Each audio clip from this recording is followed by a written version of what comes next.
Hello, everybody. Hope you can hear us. Can you see us? Everything's working all right. Fingers crossed.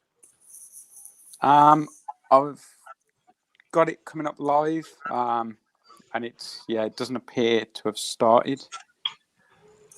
So we have 19 people here, and Scott's blaming Tara for his lateness. I am, yeah. It's not my fault. What happened was Leo.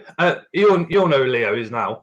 He was kicking off all through the night, and Tara got up with him and all the rest of it. So when I come home from work, she was absolutely knackered, so she went for bed for a bit. So we had dinner late, and because we had dinner late, the line's late, but it is family first, I'm afraid. So we are 5 minutes late. Yeah, but main thing is we're here now. So do you want me to start off by saying the challenge, Scott? Oh my God, have we got a challenge?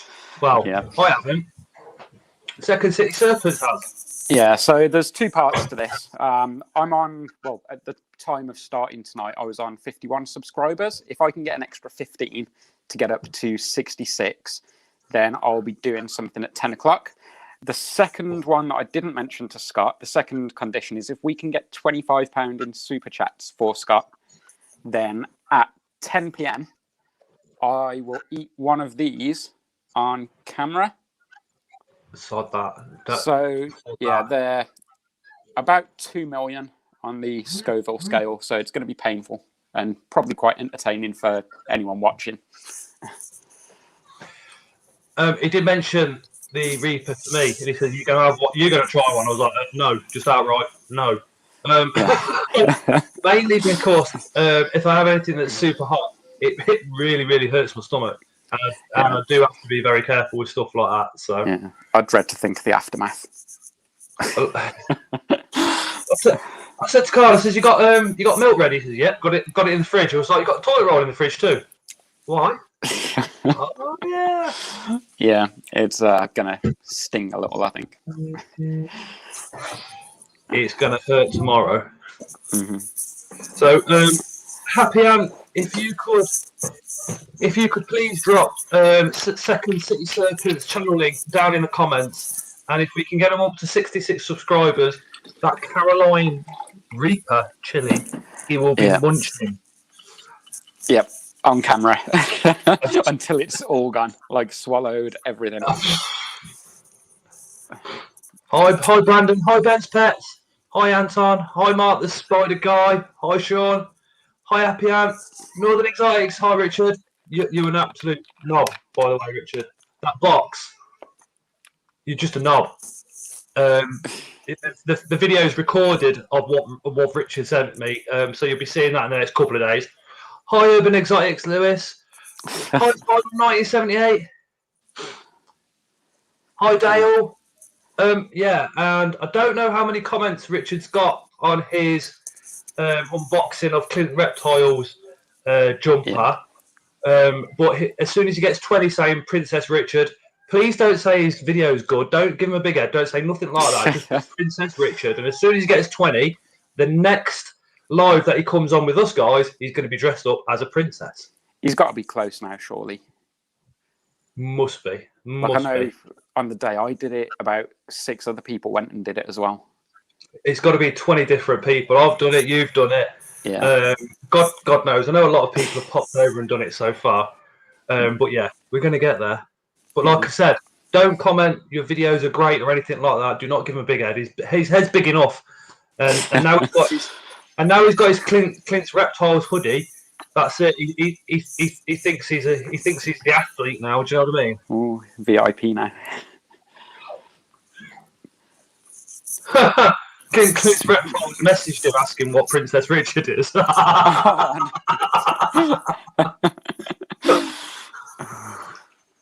So, a quick apology from myself for being late. Children will be children, and they, like I said, they kept Tara up till I think it was about 4:30 this morning. So when I come home from work, she's gone to sleep for a little bit, try and recuperate a little bit. And I've left her as long as I could, and then she's got up and she's actually cooked dinner as well, which is just phenomenal considering how tired she is. So that's why we're just a little bit late. But like I said, sorry, family first. The second apology is the spider kitchen is still not done, so I am sat next to the fridge. But Carl's coming across tomorrow night to do a little bit more, and then he'd be coming again over the weekend. In fact, he was just messaging me just before this live. Northern Exotic says you're all evil. Yes. Hi, Mark Sky. Hi, Lexi. Yeah. Lexi, if you want to put your link to your Facebook page in the comments, so everybody can go and make sure they've all liked your Facebook page as well. And while Lexi's in the chat, Lexi's underage, so no swearing or inappropriate jokes or anything like that in the chat, please, people. On a serious note, Scott. Fantasy Geckos. Fantasy Geckos ain't even 18, and he's just dropped over £8. Oh wow, nice one, Fantasy Geckos. But on a serious note, Scott, I did want to say when Rich was on last week, I learned quite a lot from him. When Professor Rich had his solar meter out, learned so much. You'll give him a big head. He won't be able to get in his house.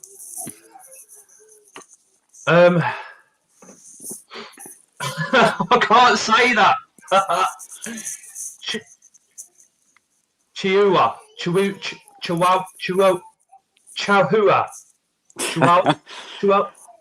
It's that gecko. Yeah. It's the gecko. I can't say. I think the way it's spelled, it's actually Chahuahua, as in like it's spelled really weird. Chahua. That's it. Chahua. A massive thank you to everybody that was on the lives over the weekend as well, because me and the other lads called Carl as well. So me and him were getting a bit annoyed that it weren't all going to get done, getting a bit stressy. So having you guys sort of come along for the ride 3 times throughout the day was absolutely brilliant. How much have you got done now, Scott? Just over by the chimney breast. Yeah. Tara's just because Tara says that Tara's that's my other half. But it's great to have her supportive. But yeah, I love you, baby. We've got the chimney breast, and we can sit inside it and have it coming up and across like this. And that's it so far. All this is going to stay, I think. I think this rack is going to stay. Possibly the glass doors, just purely because I've got a lot of stickers on there from over the last 2 years. So if not, then I'm going to keep the glass doors in the shed or something. Yeah. The alcove's getting decked out because I think we measured it out to 44 inches across, 33 inches back. So we can get some decent minutive reptile enclosures in there. Oh, nice. And on the live, one of the lives over the weekend, Dijon donated a tenner and Anton donated a £5, and I've promised both of them that'll be going in a separate account, ready to get an Amazon tree boa. Oh, nice. So how's the king snakes settling in? Sorry? How's the king snake settling in? The king snake's been fed. It had a 1-day-old chick today. That's what it came with. And my God, it's a beast of a feeder. Yeah. I mean, the Annery corn that we've got will go up to the fluffy, and it'll go up like this, and it'll just go sniff it, and then go, that's it. The king hissed at me to start with because it could smell it, and then it must have struck about 12 inches. Literally just went poof. You're a different kettle of fish. Yeah. Just another, completely different kettle of fish. It was just very. It surprised me completely. That's what surprises me with snakes. It's like, for all the different kinds of snakes, they're just completely different to each other. Like, just in terms of temperament, the way they strike, the way they move. And Anton's just put $4.99 on for the Amazon. So I've got £20 towards the Amazon tree boa. Anton, thank you. But like I said, and like I'll always say, it's very much my privilege to have you guys watching. Don't feel like you have to do super chats, super stickers, because I do absolutely really, really appreciate every single one of you that's watching. Yeah. That's one of the most flattering things, I think, as like a YouTuber, because I mean, my count's really quite low. And it's like, at this point, it's nice when people actually give you the time to listen to what you're saying. Like, for them to give you their time is much better than money. I think you should check your subs. Yeah, I have. I'm now on 67, so it's all on the super chats. If we can, I think we're up to a tenner for you, aren't we? No, 15. Oh no, 15. Nice. So if we get another 10, then So are we doing something stupid? you're 67 subs, 67. Yep. Thanks to everyone, by the way. He's going to do it at 10 o'clock because basically it's like if he does it now, he's going to be a snotty mess and not be able to answer. Happy Ants just smashed it. Oh, nice one, Ant. But yeah, if I had it now, I'd be crying in the corner of the room. You wouldn't get anything out of me for the rest of the night. Happy Ant, that 10 I'm going to put towards the Amazon Tree Burger as well. So now we've got 30 quid. So there's probably about 26 after YouTube and what have you. Speaking of snakes, actually, Scott, do you want me to get my new arrival out? Oh yes. Cool. Spider-Mom. Spider-Mom says, much love, my friend. Spider-Mom, I absolutely adore yourself and Jason. Spider-Mom's actually over in America. If you've not subscribed to her, please make sure you do so. She is a very, very, very lovely lady, and her husband is absolutely smashing. And we are looking forward to, at some point, I don't think it's going to be this year, listening to what the radio is saying about traveling abroad and what have you. So it's probably going to be next year. We are thinking about checking tickets and actually going over to America as a family and going meeting up with them. And Spider-Man, when we do, you're going to get the biggest hug in the world, I tell you, off all of us. And so is Jason, even though he's a big, manly man. Reptile Invasions is just subbed. Can you see Cole's gaming chair? That is awesome. Fancy gaming chair. I've got my little white one there, look. So this is Athena. She's a baby boa constrictor that I picked up on Saturday. Just trying to get a good angle on her for you guys. So you can see she's really small at the moment. Like literally just fits around my hand. But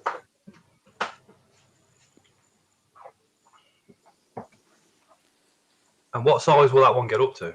You're looking about 8 feet long, from what I've been told. They've recommended that she goes into an 8 feet viv when she's fully grown. You're probably looking about 3 foot high. They do like to climb. When they're young, they'll climb more often because they're quite heavy-bodied snakes. When they're fully grown, they're more terrestrial. But, I mean, I was blown away by her. I don't know if you can see the way the skin kind of glistens. Yeah. So I've got 4 royal pythons, and just the difference from them to Athena. It's like I was just blown away by her. I mean, they actually think as well, a lot of people say royal pythons are a really good beginner snake. Boa constrictors are actually considered quite similar in terms of standards. The only difference, boa constrictors get a lot bigger.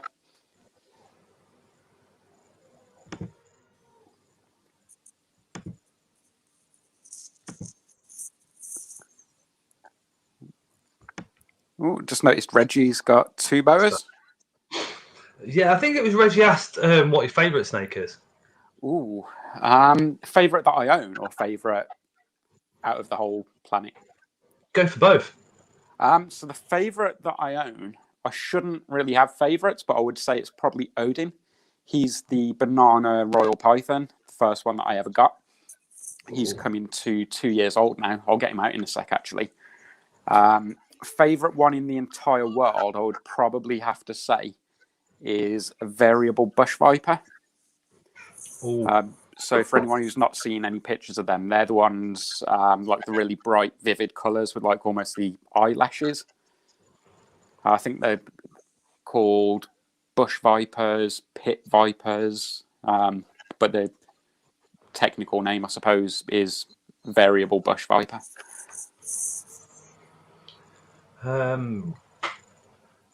Reptiles, no. Lexi says I'm saving up for 2 bid setups, one for a gecko and one for a snake. Lexi, have you got a Patreon page or a PayPal? Because Lexi's only a young girl, but she's that heavily into her animals. It's like an absolute pleasure to check her Facebook out. Do you know what I mean? Yeah, I'll have to have a look at that actually. I mean, that's one thing, like, with me keeping the reptiles, the main thing, I suppose, that I'm passionate about is trying to get the next generation of keepers coming in with positive examples of, like, say, good enclosures, kind of get them started and help them kind of go down the right route, what I think personally, of nice naturalistic enclosures if you can. So always happy to support anyone younger that's looking to get into it. I mean, they're the future of the hobby, essentially. Well, funny you should say that. Carl, who was doing the racking, he's kept a lot of snakes and what have you. Lewis, Urban Exotics has just put a $5 into my PayPal as well. Oh, so nice. we've now got £25 for the Amazon trip. It's mad. The Scots Inverts Army, they're off their heads. They really are off their heads. But yeah, the Carl who was round over the weekend, because the Cali King was dropped off while he was here. He knows a lot about the snakes. He's kept a lot. And the first thing he said was, "You're not going to keep it on Aspen now, are you?" I was like, no, I'm not. Oh, Chapman Creatures, thank you, fella. Chapman Creatures, he's the latest channel member. Oh, nice. Thank you so much. You'll get access to a lot of the videos earlier. Apart from Creature Crate, I have to release Creature Crate videos on the same day that everybody else gets them. So the Creature Crate video for this month is being released tomorrow at 7:30 in the morning. Oh, nice and early. Yeah. Last month I did it early, and I got asked if I'd do it on the same day as everybody gets theirs. So I was like, yeah, 7:30.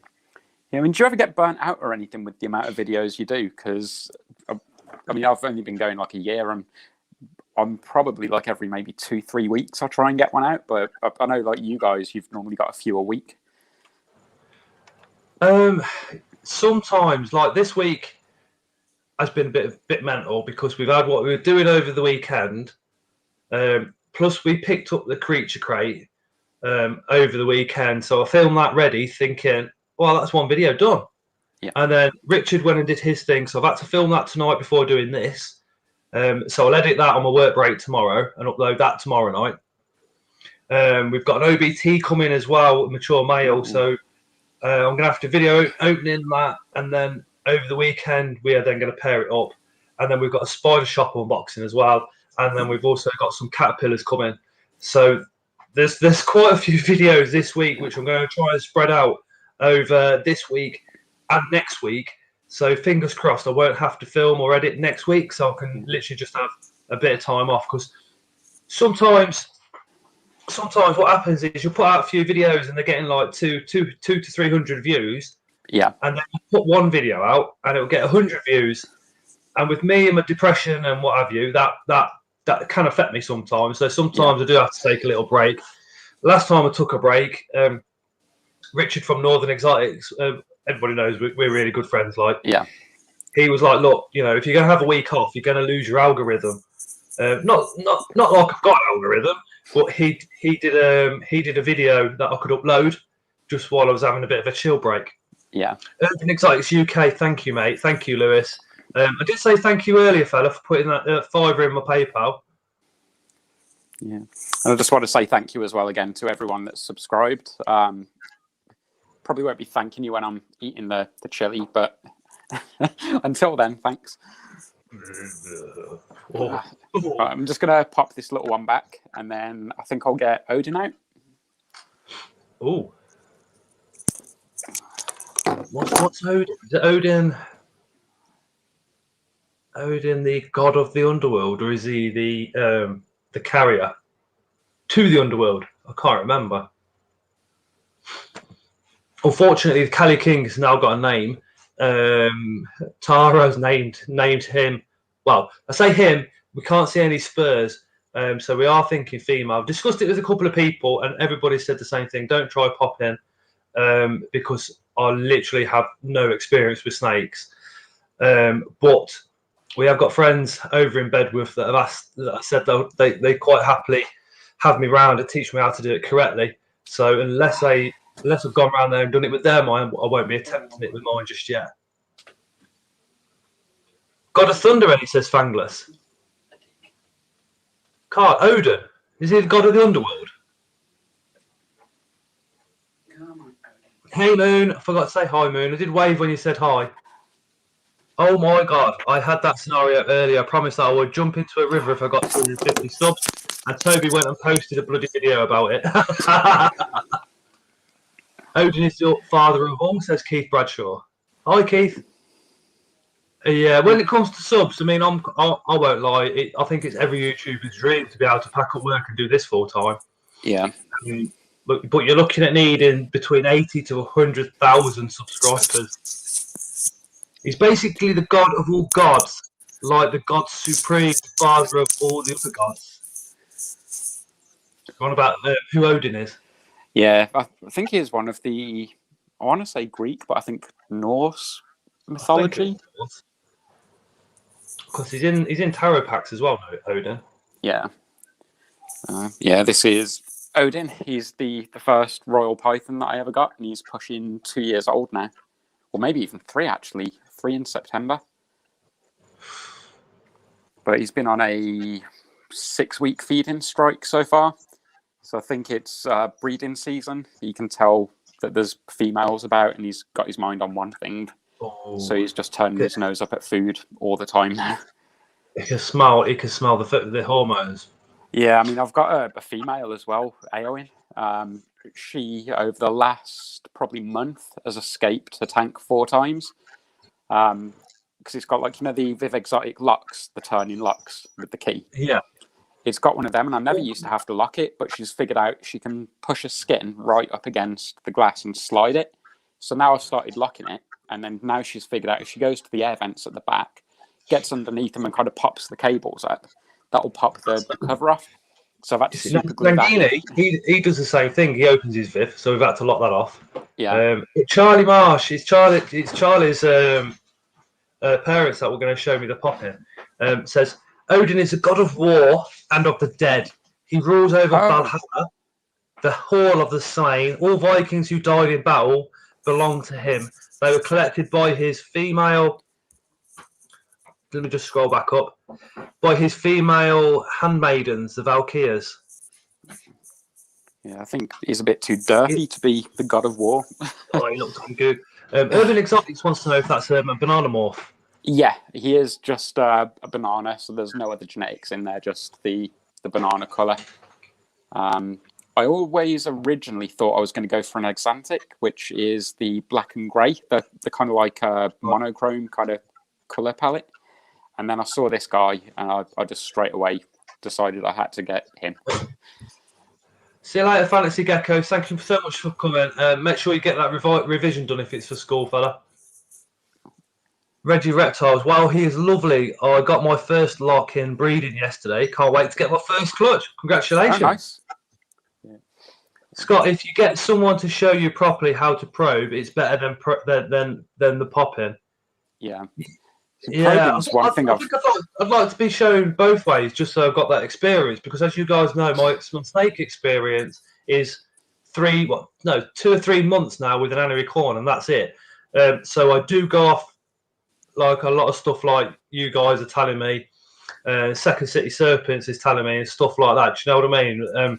But the way my mental health is, I learn off other people by being taught as opposed to reading. I was going to say, I can give you a quick demo now if you want. I've not got any probes, but I know the theory behind it. Yeah, we can go. I'd rather go over the theory.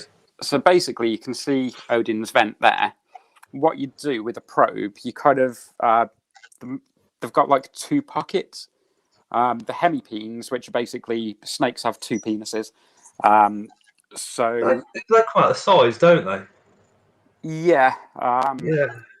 What you'll find with the males, the pockets run a lot further down the tail than they do with a female. So I think with a female, it will only go down 3 of the, you can't really see them, but the lateral scales. Whereas a male, typically, if it has a longer tail, that's a good indication it's going to be male. Oh. So in probing what's the actual pockets used for?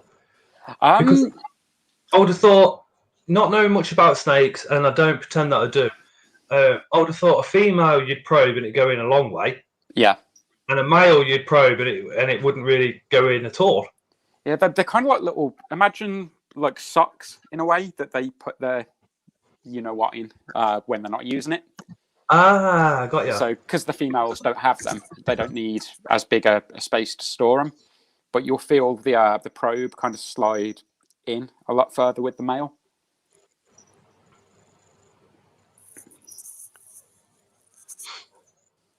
What's the least stressful for the snake? I would imagine probing, to be honest. No, sorry, popping. Popping is less invasive. It's quicker, but it's not as reliable. And particularly if you're selling snakes, if you want to sell something to say male or female, you kind of need to know for certain. Otherwise, you'll be selling things to people that might not be what they were sold as. I mean, given the choice, I would prefer popping for less stress on the snake, but for guaranteed results, you're best off probing. Anton said that was the spurs I showed you with my male, was doing mating rituals. Haha. See, this Interesting this thing. like... I don't know if you knew this, Scott. You know the scale of the spur, towards the base? Yeah. They're actually remnants of when snakes used to have legs. That's literally the last little bit of leg that they have left. That's pretty cool.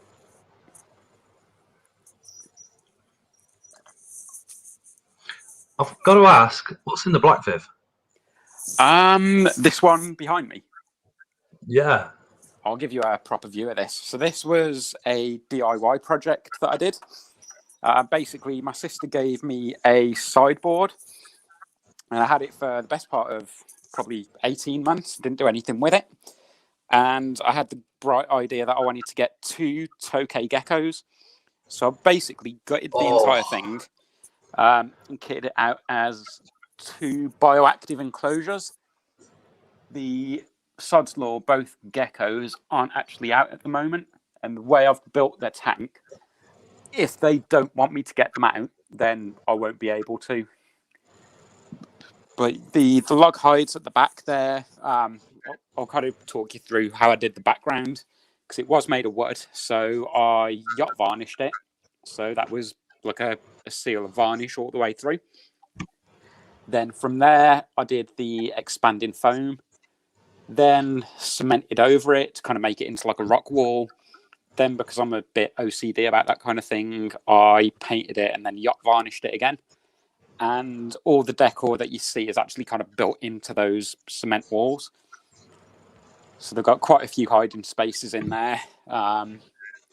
It's fully bioactive. There's some live plants that I'm not really having a lot of success with. I think it's a bit too warm in there for some of them.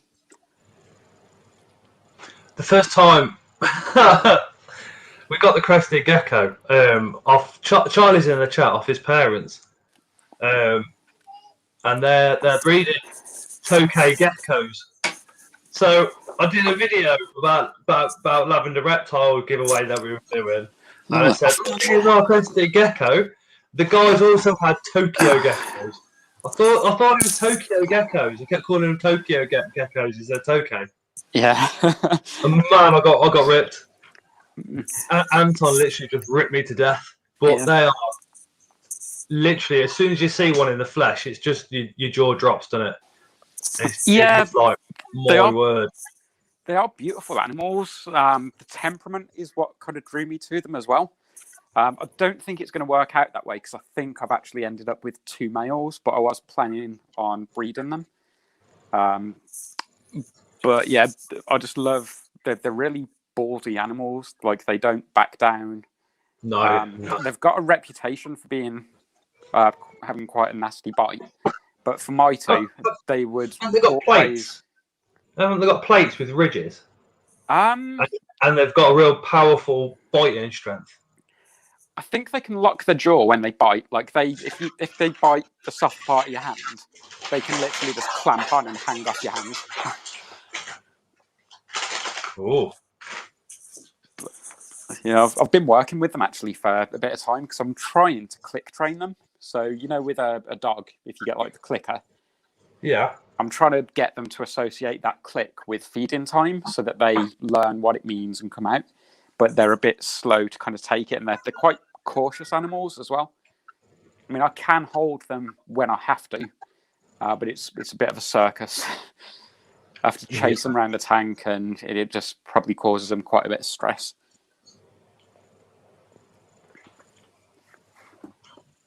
Oh, Anton wants the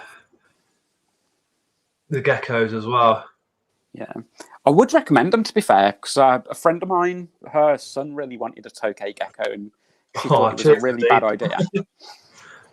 And she's kind of realised, I think, now that they have a really bad reputation, but it's not really necessarily deserved. They're only going to be as aggressive as they're made out to be if you give them a reason to be.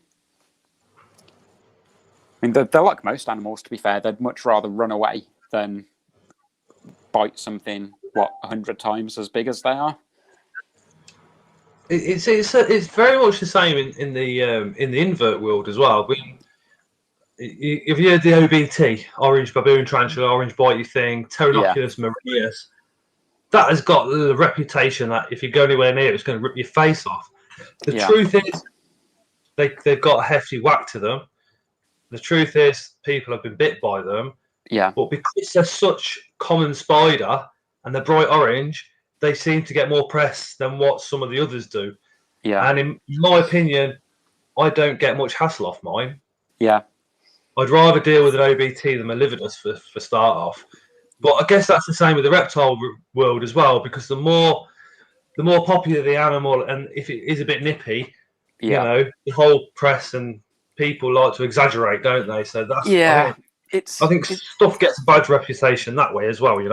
I think that's why inverts and reptiles go hand in hand, because you look at how people are kind of raised, and it's almost like people are brought up to be afraid of reptiles or insects.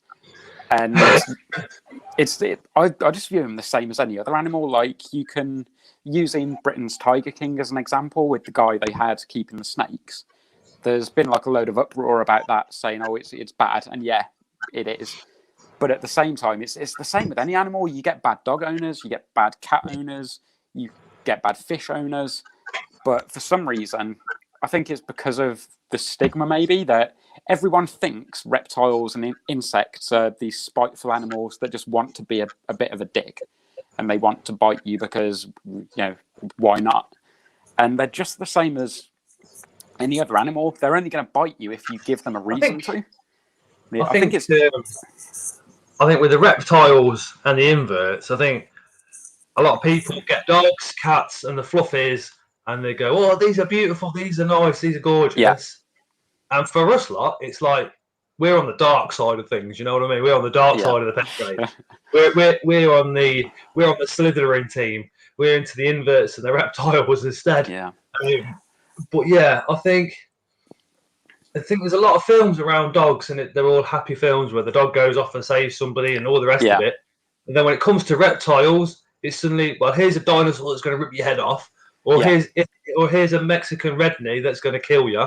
Or even in like kids' TV shows, like in The Jungle Book, one of the main characters is the main villain is a snake. Snake, because it tries hypnotizing Mowgli and eating him. It's like they always seem to get bad. When I say model films, even newer films, because Harry Potter's quite old now. Arsenic Nagini, that's not a good snake. It's Voldemort's pet. Yeah. Do you remember the film Anaconda? Yes. Yeah, like the things like that, they kind of play on, I suppose, fears that are almost kind of raised into people, and you're kind of fighting back against the stigma just all the time. Like the amount of people that their sole amount of knowledge of anacondas comes from that film, and they actually believe that it's like what you see in the film. But again, they're a huge animal, and because of how big they are, they're actually quite placid. If they know that you're not going to hurt them, they aren't. It's the same with dogs. You get like a big dog, like say a Rottweiler or something. Well, Compare that to a Chihuahua, The Chihuahua's the one that's going to be yapping at your ankles, trying to bite you, because it's like little dog syndrome. Whereas the same with any animal really that's big enough to do any damage, they have that confidence that's not fear. Like, I mean, Odin is tame as anything. He's just Thank happy you, Mark. sat here hugging my arm. But then I could take him outside now and kind of introduce him to like a random stranger on the street, and they'd probably be quite afraid of him. Oh, you off, Urban? See you later, Lewis. Take care, mate. Thank you for the PayPal donation. What gets me is like I was saying earlier, we've got the new Cali King, Yeah. but Nangini, just going like what you said now, is such a gentle feeder. Yeah. And then the Cali was like, oh, if you miss, you've got me, and you strike fast and hard. And he really did. Or she really did. Literally just went, boom. But it's like a lot of people are saying, Venus Buglog says John Vought kills someone by putting Pepsi's Hawk Wasp in someone's God, I remember that now. Yeah, the Anaconda film. Let me just go back up a little bit. Yeah, like a guy swallows the wasp, doesn't he? And it like makes his throat swell up. Nadine says, I didn't believe that until I heard ours bark. Oh, the tokay. Yeah. Gecko's bark. Yeah, that's an interesting thing. It's still to this day, I've had mine 18 months and it still makes me jump every now and then. Because what you'll find with tokay is they'll stand there completely still. And if you're holding like food or you're trying to like work your hand under them to pick them up, they stay exactly still and then just snap.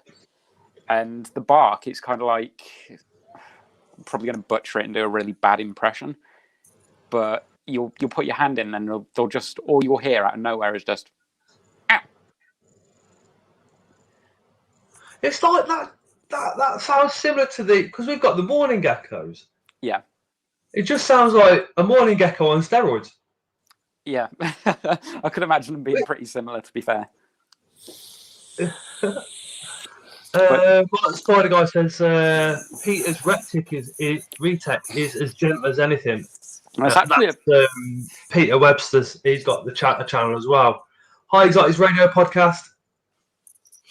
That's actually a kind of interesting segue to the animal I was going to get out next. So I'm just going to pop Odin back because I have actually got a reticulated python. There's a bit of a backstory to that, so I'll kind of go through that with you when I've popped Odin away. Okay. Come on then, Huddle. Here you go. Cracks is in the house. For everybody that don't know, Exotic Radio Podcast does a comfy pants Wednesday radio type style live at 8 o'clock, and then she also does one on a Friday. So if you fancy feeding your inverts while listening to a radio style live about inverts, make sure you tune into Exotic Radio Podcast on Friday. I'll be in the comments, no doubt. So, because I like to feed and have a listen to Crack. She's got a lovely voice to relax to as well.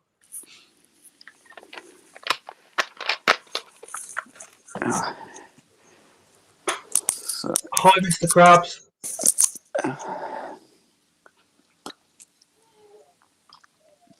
All right, do you want me to get the retic out, Scott? It's up to you. I'm quite happy with. Yeah. You go for what you want to go for. Cool. You can see her just in the back. She's in the bottom corner tank. Oh yeah. She's actually 8 to 9 feet long. I didn't want a big snake, and someone that I knew was basically getting out the hobby. She came to me in the 3 foot by 2 foot tank that she's in now. So I'm currently building a massive one, because personally, for like my own welfare standards, I kind of cringe myself at knowing she's in a 3x2x2. She needs bigger. So yeah, don't hate me for the fact that she's in that. She literally came to me in that. It's like that. The Cali that come to us on Saturday was sitting on Aspen, in a plastic rub. So that one will be definitely going off to something. Reggie, I don't think I've got the voice just to do podcasts. If there's ever a point where this channel gets absolutely massive and I can give up work, then I'll probably will do a podcast. But until then, no, I don't really think I've got the voice for podcasts. Do you know what I mean? Come on then. So this is Ripley, by the way. She's a bit From Aliens? finicky when I get her out. Like, you can tell that she's kind of unsure and she's sizing things up. But once you get her out, bearing in mind she's like a 9-foot snake, she's soft as anything. She kind of puts up a bit of a protest. But I mean, my neighbours have met Ripley because I live in a flat above a co-op shop.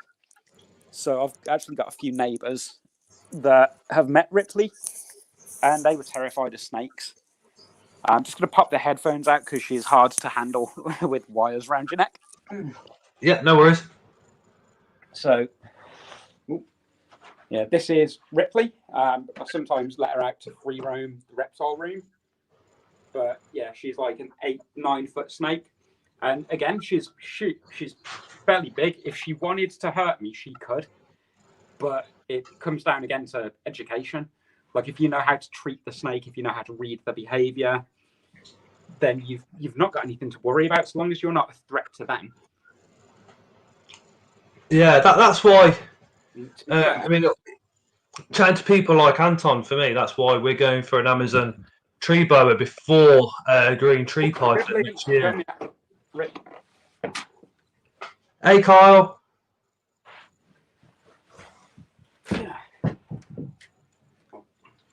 Kyle, who's in the chat, is that's Kyle that was on the lives. He's the guy that's doing all the woodwork and everything else. Another exceptionally knowledgeable reptile and invert guy.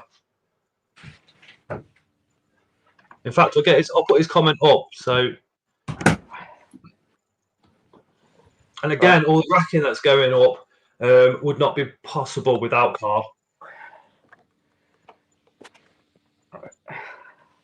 I'm back again.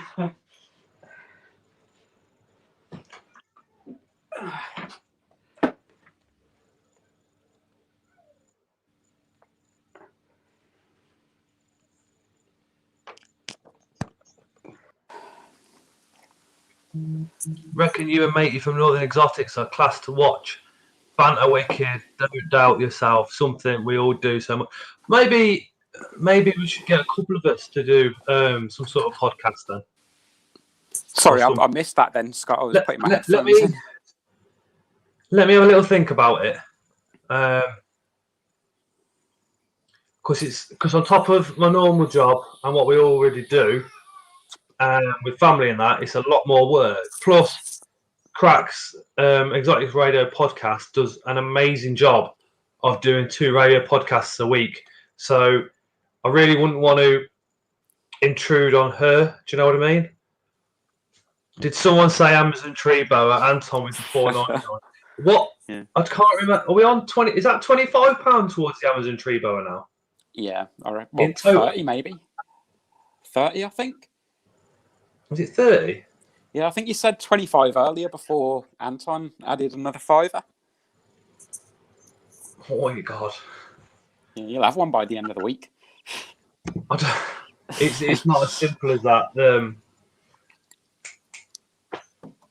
It just blows me away when people do that. I don't never know. I'm a recovering addict that set a YouTube channel up, and that's it. Yeah, it's pretty much as simple as that. You know what I mean? And it's every single one always hits me hard. Yeah. Yeah. Thanks for the shout out, says Carl. Anytime, mate. Carl's got some amazing slings currently growing on, which he's going to be putting up for sale. So if you're in the UK, keep watching my Facebook page and the Instagram account, because there might be a little link go up with a list of what he's got at some point pretty soon. Hey, no addict.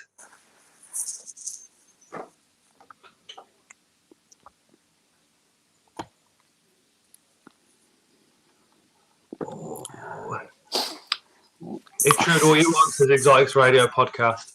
I think I've gone through most of my reptiles now. Do you want to see an idea for a project I'm working on now? Just like a little sneak peek. How about we ask where did it all start? But for the reptile thing, for me, it goes back quite a while. Basically, when I was a little kid, this is going back to 1989. My dad had a corn snake, and back in those days, they were kept in a round kind of wine plastic thing with just a heat bulb in the bottom. That was my first experience of snakes. And then from there, I kind of grew up quite liking them. And by the time I got to the point where I realised I wanted one, I was living at my mum's. And my mum is terrified. Well, she's not terrified, or she won't admit to being terrified. Basically, her rule is my roof, my rules, no snakes, no reptiles, end off. And we had quite a few heated debates, shall we call them, about whether or not I should be allowed to get one. And I basically, when I moved out on my own, I got Odin. And from there, I just kind of got really into it, and I'm almost making up for lost time now. I mean, the first ever reptiles I had that I actually owned myself was I know the feeling for lost time. I know what you mean there. It's one of them. It's so easy. I mean, God, the retic. No, not the retic. The DCI that I picked up this weekend is just gone. That was 3 days before I picked her up that was arranged, and it was yeah, okay. Well, it's just so hard to say no. The Annery corn. I kept saying to Tara, I quite fancy a snake. And she's like, I don't like snakes, it's not happening. And I'm thinking, it's going to happen. Of course it's going to happen. And I kept saying to her, I'm just looking. And I kept looking. And an old school friend of mine just inboxed me out of the blue and said, we've got this Annery corn snake, male Annery corn snake. It's my daughter's. She's going off to university. She wants to concentrate on that. She likes to get him out and stuff like that. But she thinks she's not going to have enough time with him now. So she said, do you know anybody that'll take him on? And I instantly said, how much? And yes, I would. I'll take him on myself. And he was like, what, you'll take him on? I said, yeah. I said, I'll put him on YouTube videos so she can see him all the time. She can come around whenever she wants and get him out because it's still her snake. That's how I'll view it. Do you know what I mean? Yeah. And he was like, yeah. And he actually runs a fire station in Coventry. So I had to pop down to the fire station where he was at, pick it up. Tara didn't know nothing until I left the door. I was literally, as I got up, grabbed my keys and went, I'm going to pick a snake up, and left. And come back with that. And I said, we've got Nangini. She's mad on Harry Potter. I think if she's watching, she might, Happy Ant's just done it again.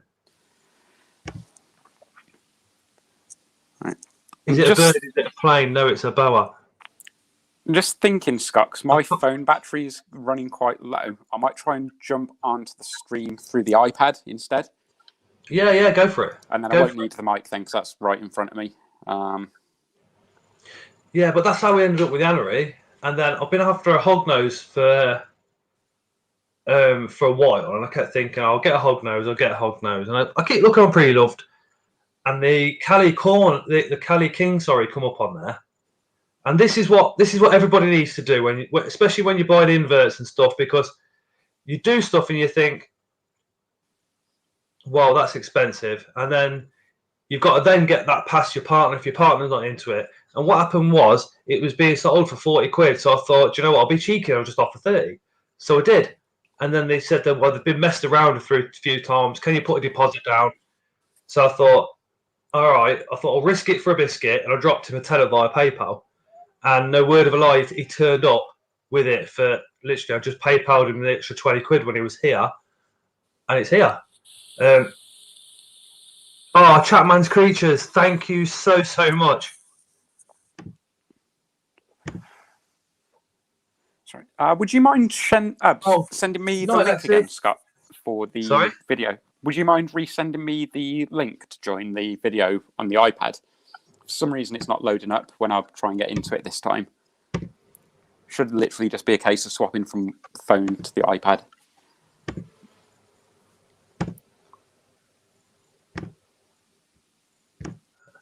Like a so. Cheers. Hi, Dakota. Oh, Chapman's Creatures. It's really nice of you because Chapman's Creatures is the latest channel member as well. Then there was one. Hopefully he can get his, should we call it technical difficulties? Phone dying and needing the iPad. That is Anton. That is 40 quid towards the Amazon tree bower now, isn't it? My God, it's happening. Don't, because I can't think about it too much because everything will just go, and that'll be that. I'll be disappearing for a cigarette early.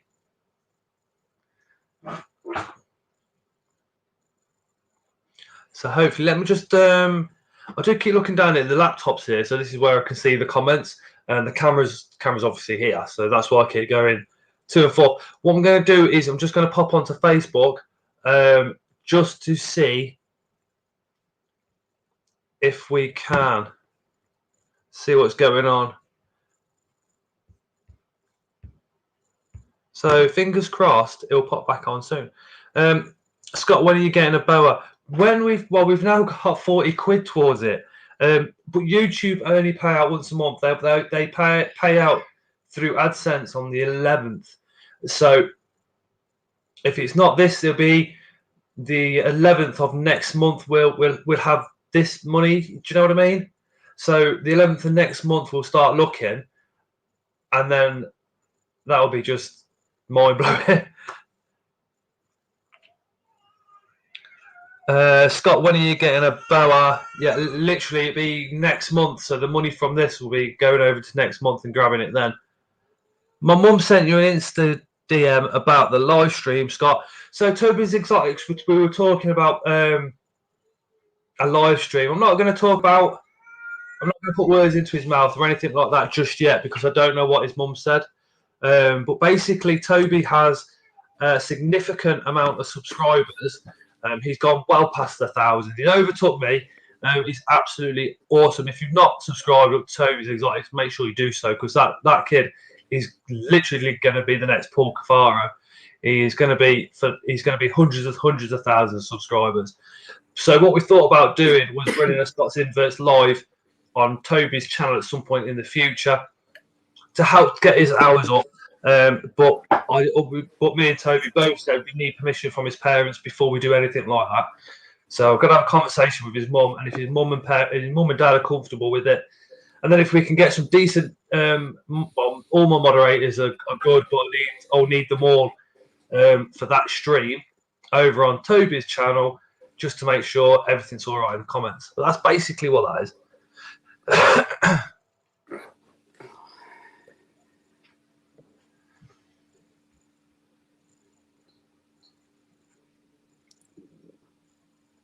Hello.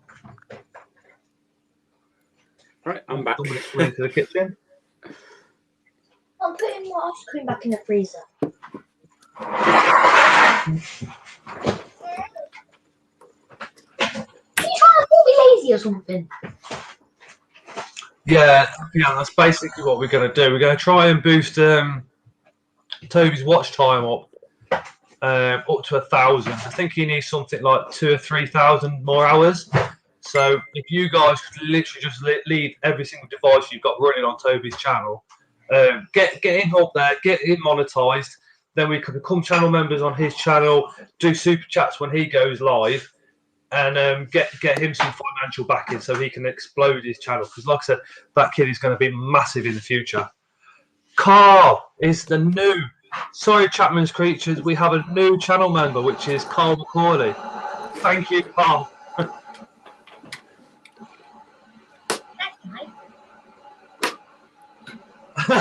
Bailey. What is Second City Serpent's dream snake that he can buy without a DWA? Ooh, that's a tough one, actually. I think at the moment I'd probably go for a fairly common option of a Western Hognose because I quite like their character. I like the way they headbutt you without biting, and the fact they are mildly venomous to the extent of a bee sting. Can I say who? Other than that, maybe Mexican black king snake. But anything else, we're kind of getting into DWA territory. Like, venomous is something I always, to begin with, I thought, no, I wouldn't touch venomous. But the more I get into it, and You are really quiet again, though, Carl. is that me? Sorry. Yeah. Yeah. So I'm using the iPad, so I'll try and bring it a bit louder. Toby's Exotic says, to be honest, Hoggies are an absolute pain in the backside. There is one for sale, and on the 11th of this month, thanks to the channel members and everything else from last month, the guy's actually going to hold it for us. And it's a female yellow and white hognose. And Tara's almost, well, she said, if you don't get it, well, she went, you are getting it, and that's that. Peter Webster's in the house. Lord Peter Webster. Carl, I don't know if you know who Peter Webster is. When it comes to inverts, he's like he's literally the king of the invert world, and literally loved by so many of us. Absolutely awesome guy, awesome. Don't know if you guys can see from the camera. Something I spent earlier doing today, Scott. I've got camera on the roof or on the ceiling. Go for that jungle vibe. That's cool.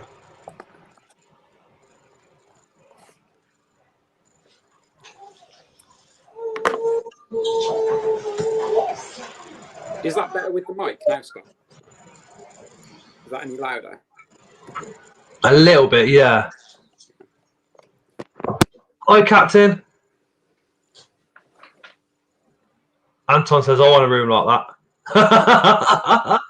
Yeah. What Second City Serpent said was if we could get him up to 66 subs by 10 o'clock, he's going to eat a Caroline Reaper. He's done that. So if you do need to pop off for anything, do make sure you come back at 10 p.m. I'm only eating one. So if you miss he's going to smash one of those, and it's going to be absolutely hilarious. What? Well, for us, it's going to be funny anyway. For him, he's going to be like he's sitting in the middle of hell. I've got work tomorrow as well. I just imagine I'll need a toilet break every 10 minutes. What do you do for work, if you don't mind me asking? I'm a mental health and money advisor. So I work for a charity called Rethink Mental Illness. So do you govern the carers? No, basically if someone is struggling, it's kind of like casework. So if someone, the main criteria is if they live with mental illness that impacts their ability to kind of do day-to-day things. So it could be a range of things. It could be someone with money problems, debt problems. Maybe they just don't understand how to apply for the benefits that they should be entitled to. We just basically help people that aren't able to do things that most of us can do because of or alongside mental illness. I mean, it's quite a good job, to be fair. I mean, thank you for doing what you're doing. I know you've mentioned like you've dealt with mental health. Kind of, it's always weird wording it without it sounding like just an umbrella term. But it's something I've kind of dealt with myself as well. And I think it's good that it's getting such a spotlight nowadays because it is the same as if you break your leg, you go to the hospital.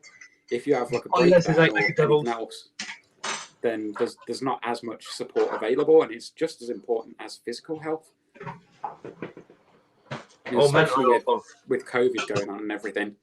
When it comes to mental health, there's quite a few of us in the chat. Some have spoke to me privately, and some are very vocal that have definitely been through the wars when it comes to mental health. But we come out fighting, don't we? We come out as warriors. But yeah, I don't think you've seen it actually. Trying to remember what side of my neck it's on. I've got the semicolon like tattooed on my neck. Because I mean that's for anyone that doesn't know. If you walk past someone and you see someone who's got that tattooed anywhere on them, that's basically their way of saying like they understand mental health issues. If you need someone to speak to, you're like a safe person to speak to, kind of thing. Really?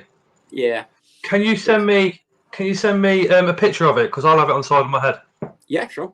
100%. I'll get that. I will get that tattooed down here as well. Just purely if somebody's walking along and, like you said, if they're feeling like shit, like I have done so many times in the past, and you do feel alone.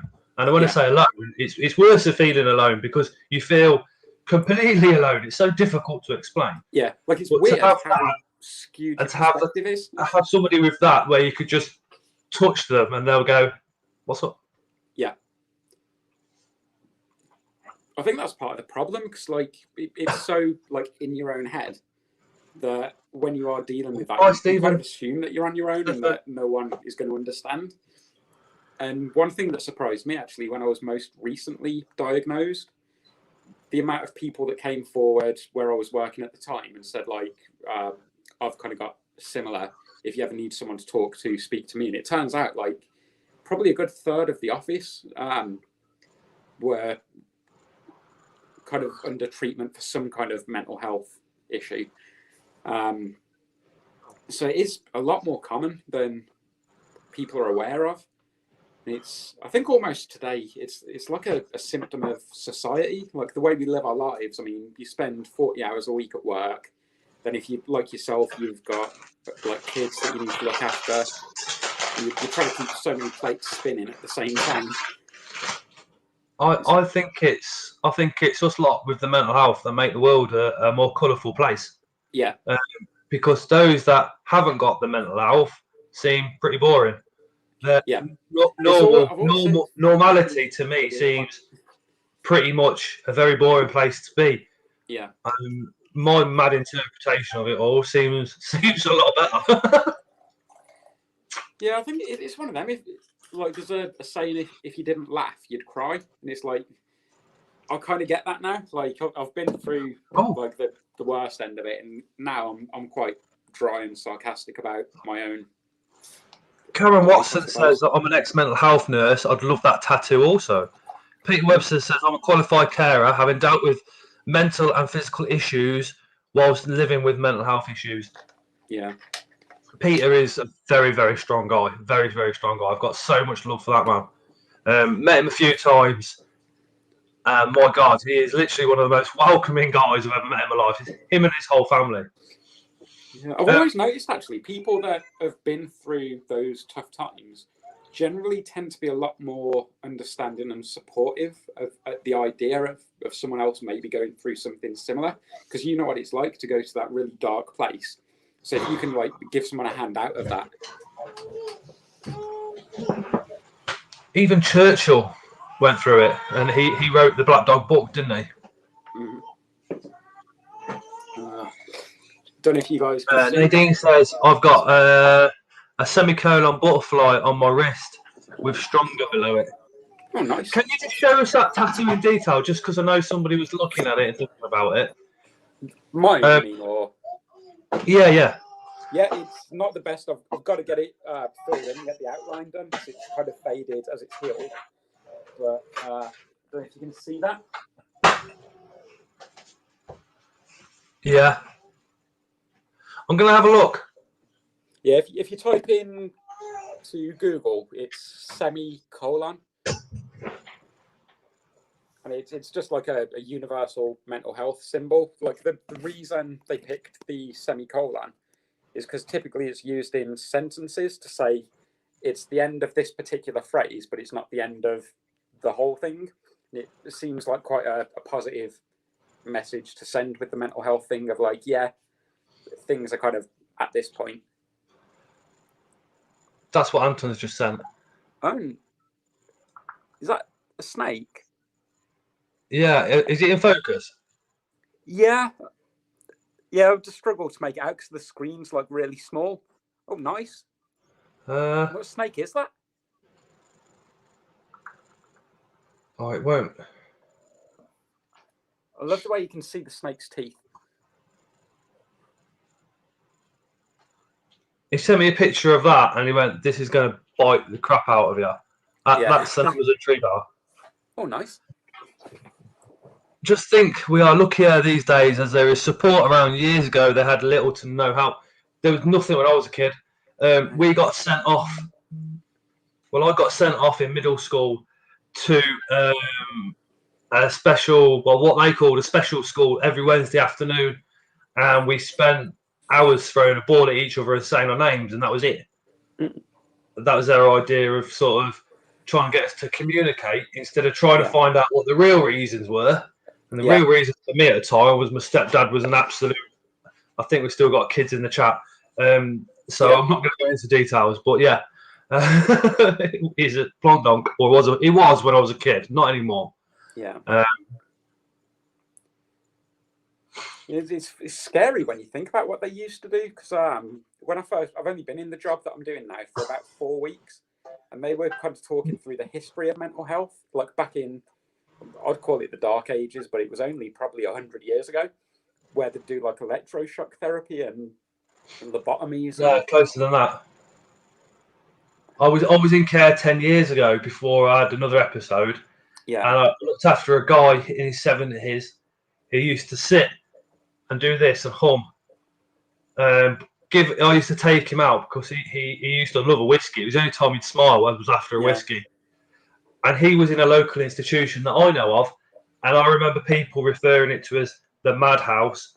Yeah. And it was on the side of the canal. And you could go fishing, you could hear people screaming. And then I had a bit of a nightmare because I was about 6 years of age. And one of them, in a white jacket and everything, literally went running across the field with two of the big white geezers running after him. Mr. Krabs will get that after the stream. It's best to get me on Facebook at the moment because it's easier on my phone. But he come from there, and this is only like 10 years ago. So he was in his 70s. He had no teeth because they removed his teeth. Whoa. And he had scarring across his head because when he was in the institution, because you're just in a room and that's it, he used to sit and headbutt a wall. So we would do horrific things to people in institutions not so long ago at all. The institutionalized is still something that is referred to in care to this day. So it does show you that it's only a case of 40 years ago, if that. No, it would have been 30 years ago because that place I'm thinking of, it was still there when I was 10. I don't know actually. If anyone ever needs to chat, you're welcome to message me on Instagram. Says Happy Out. And myself, Instagram, Facebook, however you want to get hold of me. Yeah, same goes for me as well. If I don't get back to you straight away, it's because I'm either doing a YouTube live or something, or I'm at work. But I will get back to you. I was going to ask you, Scott. Nadine, I had electro consult ECT in 2008 and 2015. You'd be surprised at who's come forward actually, and who's been in and out of the chat tonight, who's had some amazing mental health and got through it. Yeah. I'd love to mention somebody's story and say that they're absolutely amazing, but it's for them to say it. Do you know what I mean? There's like 2 or 3 people that I've seen come in, come out, and then come back, go out, and all the rest of it. That I think their stories are just mind-blowingly strong. Yeah, it's scary and it's sad at the same time that it is so common that there's so many people affected by it, and it kind of, I think it ties in a way to the reptile situation. Like, to me, definitely. I think human life is so far removed from nature that having these wild animals and allowing them to just live as wild animals, I find therapeutic to just sit and watch them. Like, because they're so different to us. Like, say with cats and dogs, they're mammals, they have social needs. Whereas with reptiles and also inverts, they kind of operate on a different level. And it's almost like by watching them, it takes my mind off the day-to-day grind of like what being human is nowadays. Like, I mean, you speak to a snake, if you could speak to them in their language about money, and a snake would be like, "Oh, what's money? Like, if I want food, I'll go and eat something. Why do you need money?" just give Reggie's Reptiles a quick shout out. He's doing a giveaway at 100 subscribers. Mm. Yeah, I think one of the things, especially for me, with inverts and reptiles, I do like having the reptiles because they move a lot more than what the inverts do. But Yeah. originally, for me, an invert is you go up to the invert, and my anxieties are going, your head's going, you're thinking of this, thinking of that, thinking of all sorts, and your spider's just sat there like this. Yep. And then you watch it. Life. It's a living creature that's not moving around, and that relaxes you. It does make it's just almost instant. Yeah, it's like a calming effect. I mean, there was a guy I've seen on YouTube, and this isn't exaggerated at all. He has, I think, an alligator as a therapy animal that he takes out with him. Like, that to me is a life. That's not the strangest thing I've heard. They would just go and say, I'm still under consultant psychiatrist and see my neuropsychologist weekly, says Peter Webster. Michael Taylor, I'm taking meds for PTSD. This hobby helps me relax. Need more inverts. Yeah. Won't be relaxed once you get that boa, says Anton. Yeah, having something like a reptile as a comfort animal. A close friend of mine. It's not animal related, but he was an alcoholic, right? So he'd gone along to AA, and they've said, God. I mean, I'm a Christian. I believe in God. He's not. He doesn't. But he wanted to take the power away from himself and put it on something else. Yeah. So he did it, and he used his radiator. And he said the fact that you could see it, it was solid and it didn't move, helped him a lot. But he's now got into spiders. Occasionally have the rage underneath. For example, I chased some rude customer out of the store this week. Baileys. I've got the old red dragon in the back of my mind, and I really do have to put that in control. A lot of the time, it's hard work, isn't it? Leslie says, my teas have helped me so much with my mental health. Toby's excited. Scott, after I told him my story, I don't mind if you mention it, Scott, was just so caring, made sure I'd be okay. Yeah, so Toby, Toby Exotic's just given me permission to tell you guys. So Toby's only a young lad. He's actually under 16. And he had mental health. And he to the point where there was suicide and stuff like that going on. He's also got autism. It fills me up because I hate the thought of a child going through it. But he's now come out of it. And what I said to him was, he messaged me. He said, "Look, I've got this video that's hit 1.5 million views." He says, he was quite apologetic. He said, "Look, you put so much work into your videos. I'm going to be overtaking you. I'm doing 70 a day." And I said to Toby, I went, "Don't even worry about it. I'm so proud of what you're doing. So proud of where you're going.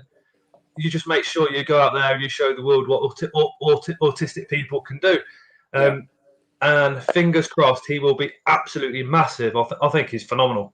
To be fair, one thing, I don't know what kind of music you're into, Scott, but I know the music I'm into generally. Heavy metal, rock, alternative, levelers.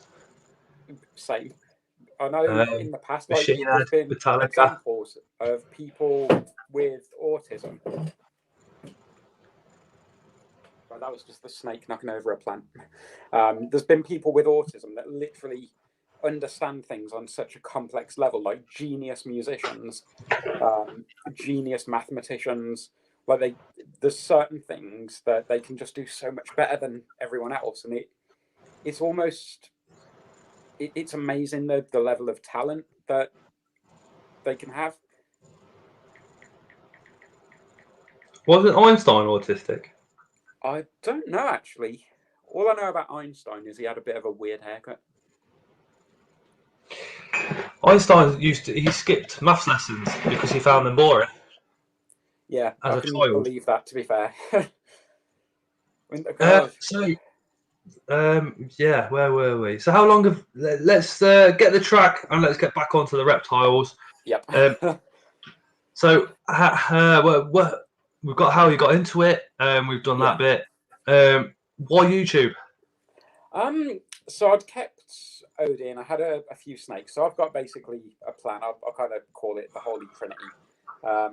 YouTube ad revenue is quite almost non-existent. So I was thinking basically I want to breed predominantly royal pythons. So I'm basically a year off my first breeding season. So I figured if I do like education or informative or entertaining videos, I can build a bit of a following before I actually have any snakes to sell. And then from there, the last thing I want to do is basically produce, say, like 30 snakes, not be able to sell them, and have these 30 snakes that are just kind of stuck in because I wouldn't have the space for them. Looking at the tanks I've got behind me, I'm quite certain that I'm never going to use a rack system. Any snake that I keep, I want to keep in a full vivarium, like pet quality standards, plenty of space, UV light, overhead heat. And if I was to breed snakes without having a ready customer base, then I wouldn't be able to give them that. So I mean, YouTube was kind of almost a means to an end, really. And when I do videos, part of the reason that I don't do that many of them is because I want people to come away with something when they've watched one of my videos. I won't name any names, but there's, as an example, there's a YouTuber who just does feeding videos, and they'll do like, say, just literally all they do is feeding videos, and that just seems incredibly lazy to me.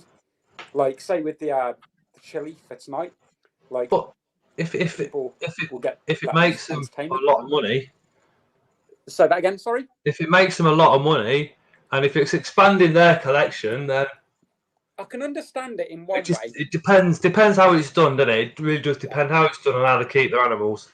I think part of it for me, the person I'm thinking of in particular, seems a bit disingenuous, and it's kind of what I don't want to be. So I mean, just to do like a bit of an impersonation, is like he's got like his kind of fancy lighting, is like, oh, leave a comment and I'll give you a heart and all this. Like it just doesn't kind of fit with what I want to do. Like I'd want people to be able to take either some information that they didn't know or something from a video. I suppose it's just me personally projecting what I look for. So what kind of things would I watch? And it's something that would teach me something I didn't know, something that would entertain me maybe. I got you. Like, I actually had a discussion with someone about the feeding videos, and I'm not against doing the odd feeding video, but it's when it gets to the point where if I've brought, like, say, 4 videos out in a month, and all 4 of those videos are feeding videos, I'd feel like I was shortchanging people, and it's like, well, what are people getting from watching this? Like, what am I giving to them? Are they going to take anything away or be better off in any way from it? And sometimes I'm quite a harsh critic of myself in a way, and it kind of ties into the mental health again. I kind of, if I do anything, I hold myself to like quite a high standard. And I think, to be fair, there's probably some degree of overthinking it in there. I was thinking about doing a video on my life story, compacting it down to half an hour with the mental health. There are some close friends that know about a certain situation which I'm really worried about mentioning. Yeah. Because obviously what happened was, my fault. How can I say the rest of it? It wasn't a criminal activity or anything, but a criminal activity caused it. But going forward, it'd be difficult to see how everybody would take that. Do you know what I mean? Yeah. I think it had a huge impact on a lot of stuff. Yeah. Well, Peter Webster says I'm hoping to get my first of many non-crit related videos up tomorrow. Peter Webster does have an issue saying no.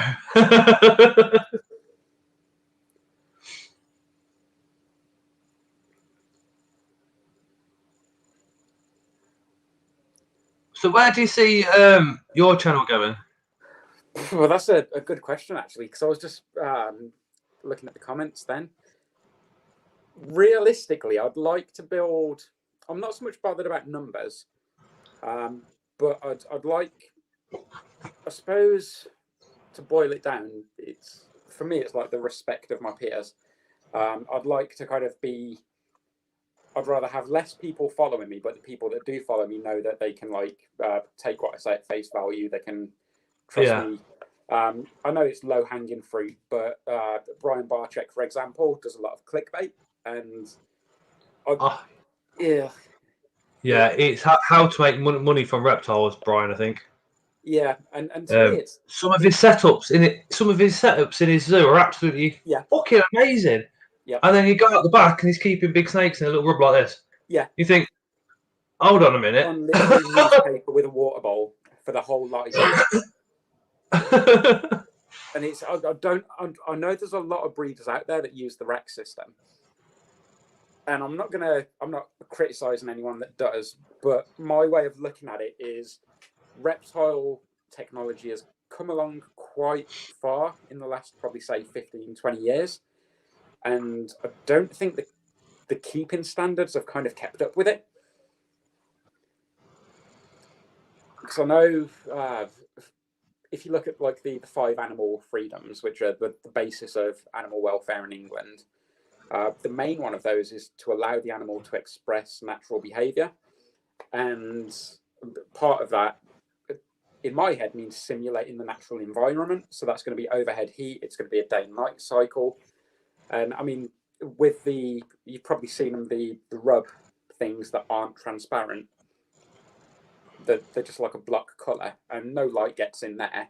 It's like, we know snakes don't need, say, like social interaction, but we don't know really that snake could be bored out of its mind. It could be potentially depressed, maybe. I mean, a good example, to be fair, I lived back when I was at my mum's. I had a 6-foot by 8-foot box room, and in that room, I had an Xbox, I had my clothes, I'd take snacks and food and drink. I had a bed. Like, I had everything I needed to survive in that room. But after so long of being in that room, I was climbing the walls. Like, I couldn't stand being in that room.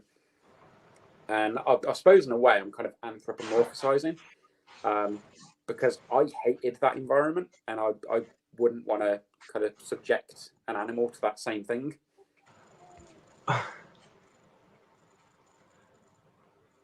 God. Cole's just dropped a $5. Cole's the guy that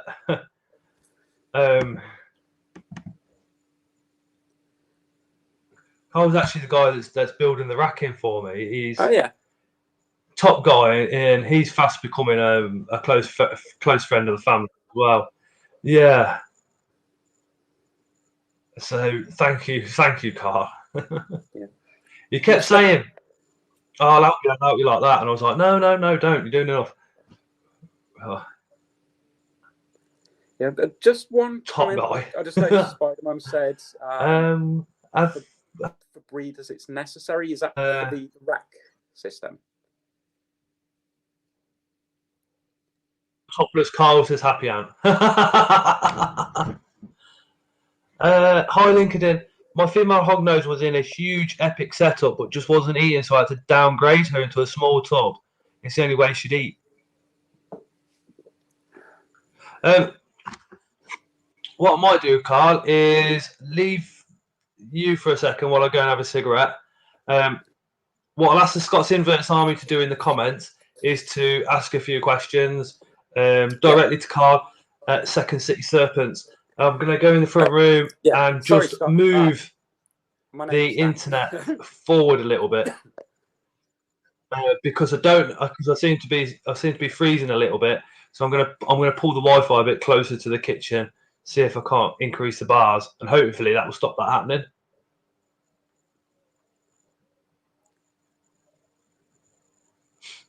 So Mr. Krabs has gone straight in and said, "What is your favourite dream lizard over 5 foot?" American alligator, no question. If I had the time, the money, and the space, it'd be an American alligator. All right, I'm gonna go and have a quick cigarette. Won't long. So I'll try and keep up with the questions. So I just noticed. Don't worry too much. Do you have any other hobbies? So video games, horror movies, rock music. They're pretty much the typical ones. Going back to the mental health thing, I'm quite, I suppose, a recluse at times. I don't really enjoy going out all that much. But Toby as well. Yep, my name's not Carl. It's actually Dan. So yeah, we'll have to let Scott know when he comes back. And why an American alligator? They fascinate me. They're so big. They haven't really changed all that much since the times of the dinosaurs. And I think I just got a real admiration for their power, the strength. I could just literally sit and watch them and just appreciate them for exactly what they are.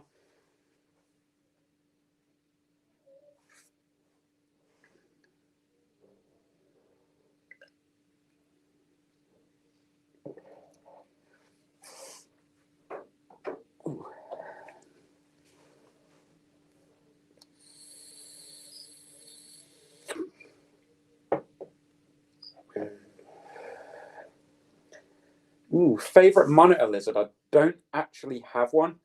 A monitor lizard of some kind is something that I do want to get at some point, but I'm weighing up the options. Ideally, I'd quite like to get a Tego at some point, but with space, because I live in a one-bedroom flat, so space is a bit of an issue. Maybe a Bosk monitor, maybe I think green tree monitor.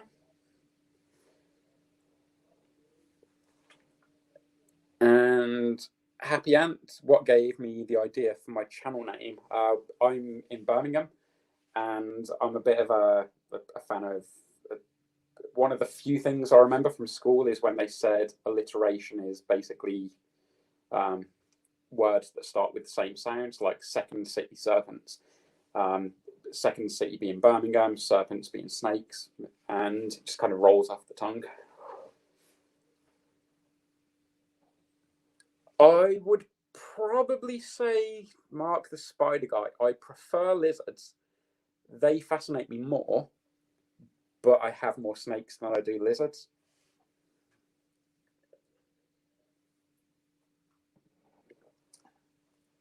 And just give you guys a quick look as well. I've got Ripley out free roaming, so she's just having a bit of an explore at the moment.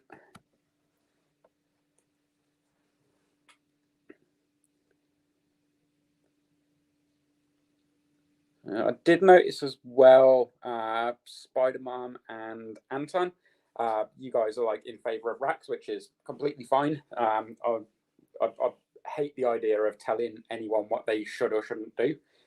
Everything I say is just my opinion. You guys could have an entirely different way of thinking about it, and I don't think my views personally, I don't have the right to force them on you. It's just different people, different opinions, so no disrespect or anything. Just, I suppose, having a bit of a chat and a drink. That's all it is. And Mr. Krabs, it's second. So I would keep baby snakes in a rack. I'm actually going to build a custom rack. So this is a reply to Anton. I'm going to build a racking system where I can run a UV tube light over the top. I want to provide an overhead heat source, but you probably know yourself, heat sources come in like bulbs. They don't really come in strips. So I'm still working out how I would provide overhead heat in a rack system. I mean, just for, I suppose, complete honesty, I'm not necessarily against the rack system. I understand the benefits of it. But it's certain things that I think a rack can't provide that I personally would prefer to provide, like an overhead heat source, UV light, the ability to climb. So, yeah. I think Scott's back with us now. I am. had a cigarette, and just to kind of go back to the autism thing, Tara put little man to sleep at about 7:45, and he's literally only just dropped off. Yeah, wow. Yeah, she does it most nights, and she gets up with him through the night because with my job, I drive, and it's 3.5 ton weight. So if I feel sleepy, it's pretty much game over. I just want to shout out Toby as well. Yeah, Toby is just saying, yeah, I'm Dan, not Carl. Hey? I get called Carl quite a lot, to be fair. I thought you were Carl. Why Yeah, did I I think tend you to were a give Carl? that vibe. I'm like maybe it's like because I've got no hair, Carl Pilkington. Could be. Yeah. My Just gonna God. go top the drink up. Back in a second. Yeah, but to be fair, in my defence, I did chat to you a lot across Second City Serpents and not your Facebook page until I'm tonight. awful with names as well, so don't worry, no offence taken. I'm terrible. I am terrible with names. Remembering who people are, where people are from as well. My God, sometimes I do need a quick message.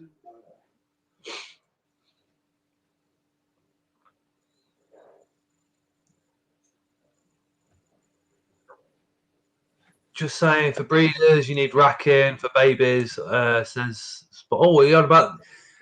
Yeah, probably. I would have thought for breeders they're going to need racking while the babies are small, and then off they go. Yeah, I don't know if you caught it when just as you came back, like. Dano Kyle. It's not something I would use, but at the same time, I understand the benefits behind it, and I think, to be fair, the hobby needs a bit of give and take. Well, being spiders, we do it. We do it. We keep. I think. I mean, this one's now empty, but we keep babies in tiny little pots. Yeah. But the theory is behind us is if they're in a bigger enclosure, they're not going to find the food. If they're in a smaller enclosure, they can. And for us, spider babies, slings are really, really fragile. Yeah. So if it's finding the food, at least you know you've got one part right. You know. Yeah. It comes back again. So I'm not inherently against the racking system as such. I just wish there were ways that the racking system could maybe incorporate a few extra features, maybe. Like UV. Yeah, that's one I'm pretty passionate about, and I know strictly a lot of animals don't need UV, but again, just as like a personal preference, I prefer to give it if I can. Well, we've got morning geckos. I've got a flower. Well, I've got a grow light on the top. Yeah. And then we've got a UV light. We've had ours for about 2 months now. No eggs, no signs of breeding as such just yet. One of my friends, he's got a grow light, got no UV, gets tons of eggs. But if you Google it, apparently the morning geckos don't need UV, but it can help their immune system and health system. So if we think they'd have it in the wild, so we might as well give it, just going into that as well, which goes back to what Northern Exotics was on about as well. If something's got a defense against UV, then obviously they're used to UV. So do the spiders need UV, or would they? Mr. Krabs, I can't remember your name though. Like I said, I am awful. Anton he's got a different name on his Facebook, and for a good while I kept thinking that was two different people. Toby's Exotics, take care, mate. Everybody in the chat, remember to give Toby's Exotics a sub as well, because I'm telling you now, that guy is going to be absolutely huge in the years to come. With certain species and trying to heat them in the tiny viv, the heating they need is difficult. I won't put a baby in an adult viv until it's 1 year old due to the size of the animal, stress, feeding, all sorts. Yeah, I'd agree with that, to be fair. Like, I think for babies, it's absolutely fine because you need to make sure that they're getting certain things that they need. I suppose, in a way, it's more against, like, to use an extreme example, if someone keeps, like, a Burmese python in a rub, My personal belief is that they're kind of missing out on a lot if they're kept in just that small plastic tub with, again, no day and night cycle. One of my principles with any reptiles I keep is to try and mimic the natural environment as close as I possibly can. Well, with Nagini's he's in a 3 foot viv, but he's used to coming out and going for a wander. Yeah. So Tara's not too keen, but when she's upstairs or if she's out, he will come out and he'll have a roam around the front room. Just noticed... Surely that exercise, because they seem quite active. The Caddy King will probably do the same with that as well, I think. Krabs, don't take it personally. Scott said he is bad with names, and he also has a lot of people who chat to him. Mr. Krabs, I do get very confused with names. I'm not the best. Happy Ant, 9 times out of 10. Happy Ant is a channel member as well. 9 times out of 10, I can't remember his name. But as soon as he gets me a message, it's like, oh yeah. Just noticed what Anton said. Your retic's going to knock things over. We've crossed that bridge already. If you notice me turning around looking at her, it's because I heard a bang and she's knocked something off. I hear footsteps in the spider room in the kitchen. We do. The other night there was a big bang, and I come flying into the kitchen thinking, I hope a snake hasn't got out and knocked something off. And there was nothing to move, nothing to change, nothing or anything. Ever so strange.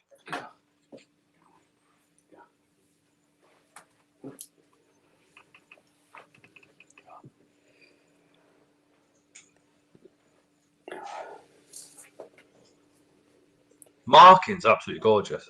Yeah, that's what surprised me. I mean, they reckon that she was a dwarf, but I know with reticulated pythons, dwarf is a locality, not a morph. So if there's anything other than like 100% dwarf in her, she could still get a lot bigger, which is why I have to give her a bigger tank. That is the thing, isn't it, with snakes?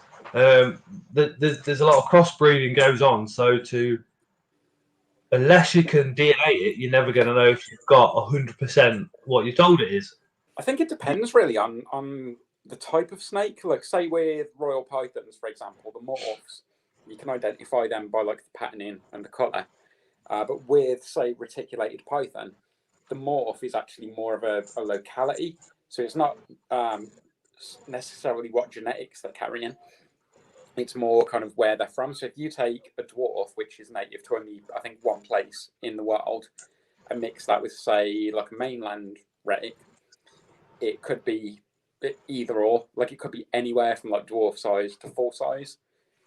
And that was one of the first things I looked in, because when the guy asked me to take Ripley on, I was a bit like, do I have the space for her? And then I kind of figured in the end, I'd rather she come to me, because I know that I will give her a bigger tank and give her essentially all the space she needs, than potentially risk if she goes to someone else and maybe she spends like a whole life in a 3x2x2. Oh, if I had the same opportunity, I'd do the same. Currently, I would put a message up on my Facebook profile and see who's got a bigger viv that it could go to.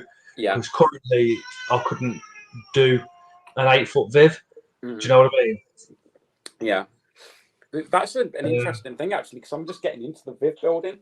So I've had to work that. I don't know if anyone that's watching this has kind of built their own vivs.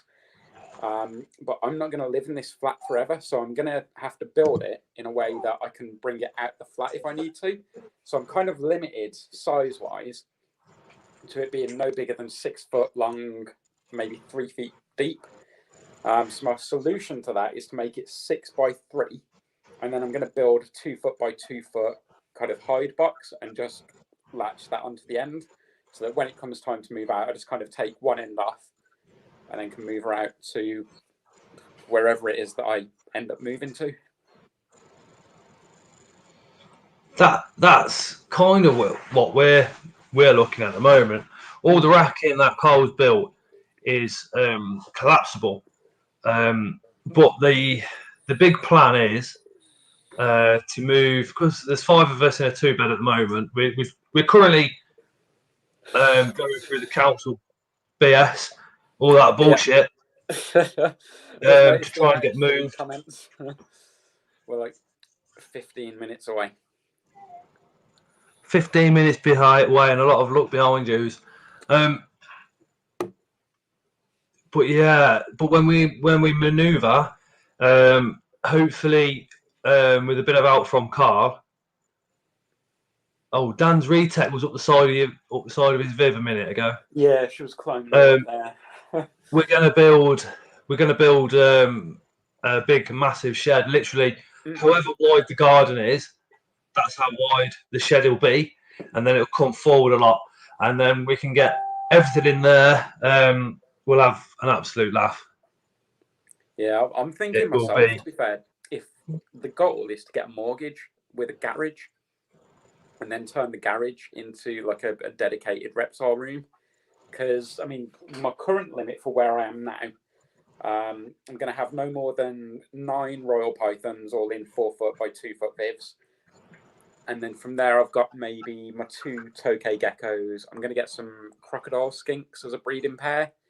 I've got the boa and Ripley, who are going to be in the kitchen because they won't fit in the reptile room. And then from there, I'd love to keep growing my collection, but it's like a space issue at the moment. I mean, I'm kind of dreading in a way, because when I moved into this flat, I asked if it's okay if I would keep snakes, and I didn't specify a number. And at the time, I only had 2. So they're going to come in now, and they're going to see like that I've got, I think it's 6 snakes and 2 geckos, and that's still just going to keep growing over time. So they're going to come in, it's going to be like Noah's Ark or something.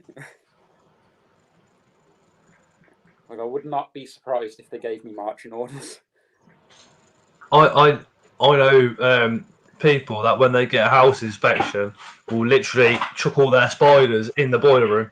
Yeah. See, that's the thing with spiders. You can kind of, because they come in like little tanks, you can kind of like move them all into a cupboard. Whereas, like with all these, I don't know where to put all these, but we're all good anyway. Luckily. Yeah. I don't understand.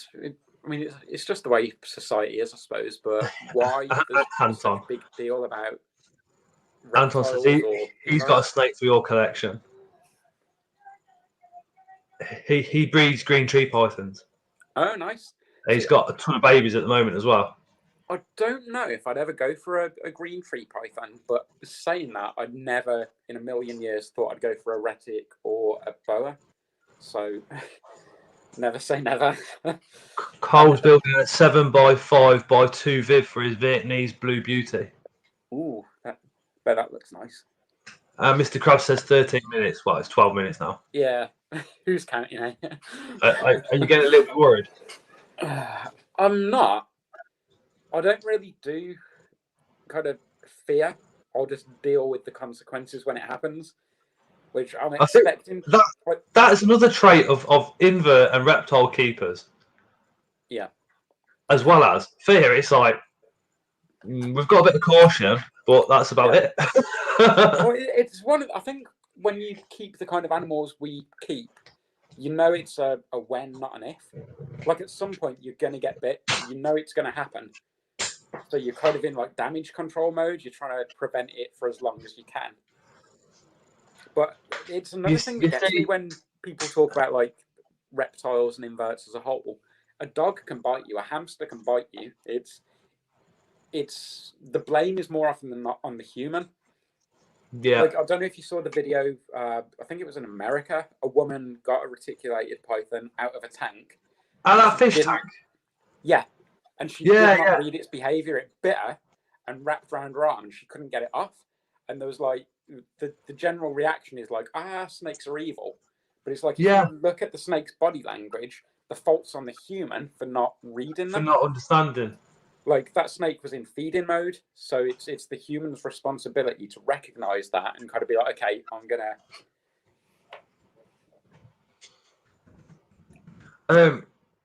Well, Peter Webster might have missed this a bit earlier, but Peter, Dan said if he gets to 66 subscribers by 10 o'clock tonight, he was going to munch a Carolina Reaper. Just show that up to the camera, because I'll tell you something. You might be able to. Peter Webster would eat the whole pot and smile. There you go. You can see the Scoville rating now. And I've smelt them, and they don't smell bad, but I think it's going to be the afterburn. Like, I'll eat them, and I think for like 2 minutes, I'll be like, it wasn't that bad. Do you know that DeBomb sauce? That DeBomb sauce?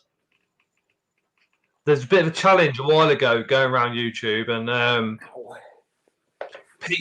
people were having a tiny bit of DeBomb sauce on a Dorito and eating it, and that was going, like, saying how hot it was, disgusting, burning the mouth and all this, that, and t'other. Peter Webster was getting chicken nuggets and just carried on after the challenge, dipping the whole nugget in it, eating it like it was absolutely nothing. Yeah. So I think he's one of the guys in the world that could probably eat the packet and be completely fine. I would fail instantly. Yeah. So instantly. We as keepers of any animal should always read our animal's moods, and it's our own fault if we fail to do so. Yeah. Yes, that's right. Spider Mum's other half eats them like they're nothing. Yeah, that is right. Oh, nice chilies. I'm sub to Dan, says Peter Webster. Cheers, Peter. Remember just to check who subscribed to you, because it'd be nice to drop them ones back as well. You know what I mean? Yeah, definitely. Like I said, Peter Webster's an absolute flipping legend in the invert hobby. But then he's also got a lot of reptiles, including one of the most beautiful tegus you'd ever see. Oh, I really want a tegu at some point. Oh, I've been to Peter's, and when I seen it, my mouth literally just hit the floor. You go to Peter's, and you go in his invert reptile room, and you are literally like, you don't know where to look, because he has got so much quality in there and so many. It's like, what do you look at first? You've never got enough time. Yeah. Oh, it's almost, I imagine it being like having an Attenborough documentary in like a little room of your house. And I think part of that is what the appeal is. It's mad, absolutely mad. Jason is not just a man; he is the man. Jason is Spider Mum's other half. He is a big guy, big tall geezer. He's got his concealed weapons license and all sorts. Got the beard coming down. You know, like, you know, he'll have a laugh, but he won't take no shit. He is a proper man's man. Yeah. Yeah. Mark Spider Guy is Peter's best friend. They're exceptionally close, and Mark and Peter. They're always together. And Mark just says, "I love it in there, Scott." I did, Mark. It was just amazing to be there. Do you know what I mean? It was just crazy. 7 minutes. Yep. Mark is a rehousing king. He certainly is. He even does it with one eye half the time. Jason is the American Thor. He is, yeah. We'll have to call him Thor. We will have to call him Thor. Just wondering if I'm actually drunk enough to eat one of them. But yeah, no backing out. It will be done one way or another. Even if have you got the milk ready? So I was hoping by now I'd be drunk enough to just eat it and not really notice, but I don't think I'm there. Random question, actually, to all the people watching. Is anybody on this stream going to Doncaster in June, I believe it is? Oh, yeah.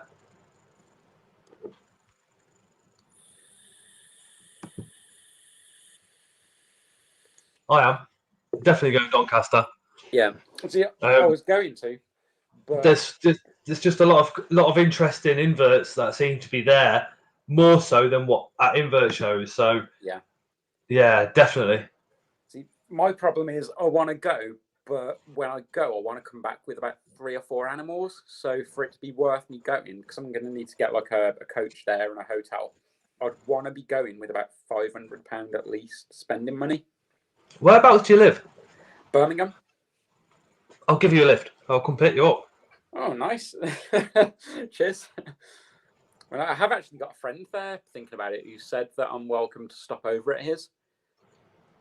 So it's that thing of I'd just be like a kid in a candy store. If I went to Doncaster and I had like a blank check, you'd find me like an hour later with like all sorts of bags. And just... We're somewhere like Doncaster. I'll be speaking to Tara, taking a budget, and she'd have my bank card, and that'd be that. Otherwise, it would be something stupid. Top tip for the chili, says Dale. Keep the milk in your mouth, and cheese also helps. Dale's mate did it, and Dale's mate was pissed out of his box, and it made no difference. Yeah. Peter says, what juice and setup you using, Dan? On the vape. It's a Smoke Phthalo S, and I'm using a custom mix from like a local store. They don't use sweeteners, which apparently makes the coil last longer, and you can burn it at a much lower wattage as well. It's like 5 watts. Anything above 5 watts and it tastes burnt. So yeah, I'm about 3 days onto this. Figured it'd be a good alternative to smoking because I've tried and failed to quit smoking so many times now. Here's one for you. Mark Spider Guy and Peter Webster are both also in Birmingham. I'm only up the road. I'm in Coventry. So Mark's just said, what area of Birmingham?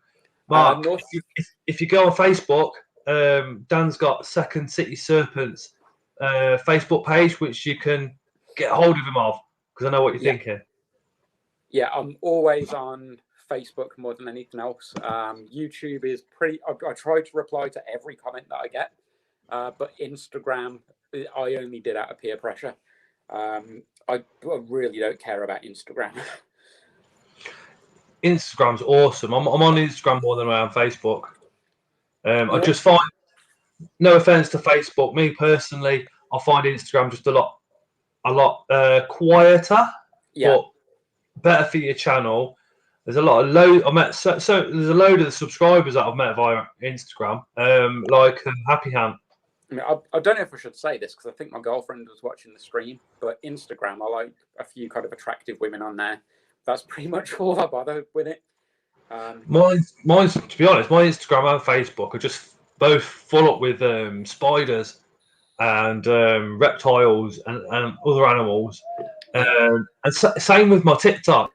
Go on my TikTok, and I like the animal videos, and I find where they've got machines working away, or somebody's crafting something in a particular way, and it shows you how they do it. I love that type of TikTok. You do have to scroll through literally loads of shit before you get to the good ones. But TikTok's another one. It's a sign that I'm getting old because I'm 35, and like every time a new kind of social media trend comes out, I'm like, oh, that's another thing I've got to learn. And TikTok, I've just not bothered with. I was the same with Snapchat. I was the same with Instagram. I pretty much, Facebook and YouTube are my main 2 go-tos, and anything else, I'm just becoming a bit of a technophobe in my old age. I'm 42. I'm on there. Yeah. Age is an excuse for can't be bothered half the time. Yeah. If you actually admit it to yourself. When we were kids, you had Microsoft and you were like this. Oh yeah, I know it all. Oh, it's God. just the same. It's just reapplying that. That's what it is. Like, hey Dan, I'm ready to watch your ordeal, says Fangless. Yeah, I'm. So we've got a couple of people that have come back ready. Anton, I have them all, but I'm not great with Instagram. I find I get a lot more response off Instagram than what I do Facebook or TikTok. I'm on there, and I'm old, says Mark the Spider Guy. Yeah.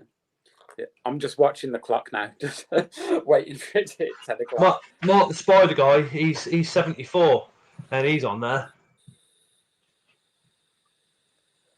Scott, add me on TikTok. That's where I put sound to my feelings. Says millions of critters. Okie dokie, I'll have a look. On TikTok, I'm Scott's Inverts. Same on Facebook. On Instagram, I'm Scott's _ Inverts.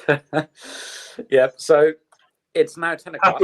Happy Ants just dropped $4.99 and said, "Hey everyone, you made it. It's chilly o'clock. Hot fire." Yeah, Yeah, I just want to respond. BA Scott. Yes, but Mark's not 73. I'm just winding him up. Webster's actually 10 years older than me, and he's a tech guru. I just want to respond to Spider Mum, who said, "Am I eating Hi, a whole Stacey. pod?" I don't know what a pod is.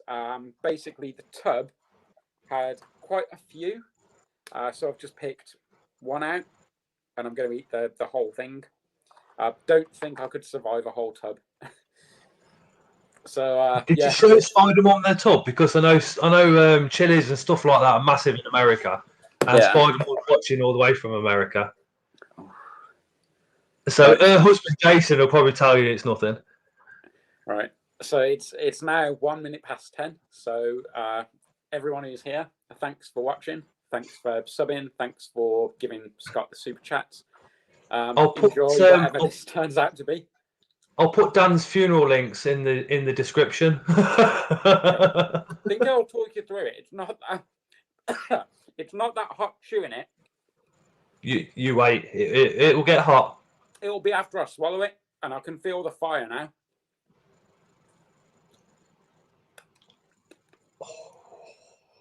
Wait till my eyes start watering. Oh, he's going to start watering. The snot's going to come flowing out of his nose. He doesn't need a coffin. There's half-built one in his room. He doesn't even realise that when he goes to bed tonight, his mouth is still going to be on fire. Okay, I can feel that heat. Spider-Man says, "Just relax."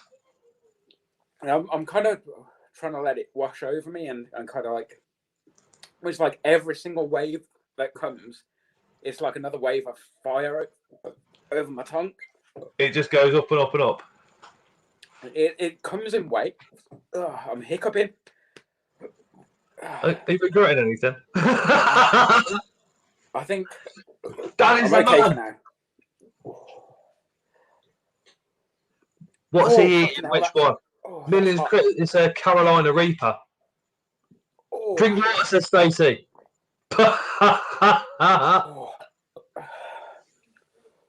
Lou roll in the fridge ready, says Peter Webster. Yes, you've got to eat one more, Mark says. Right, I'm going to go get the milk because that is burning my mouth off. There's things you get people to do. Well, I say what I meant by that is you guys subbed up, so he's sorting it out. Order the Undertaker. Body is rebellion. I think I'd be on my back in seconds. I wouldn't be going for the milk. I would be running outside with my mouth open, screaming help. The burn goes away in like 15 minutes. Does it? I know Peter Webster he eats it like it was a sweet. It won't last too long, says Spider-Man.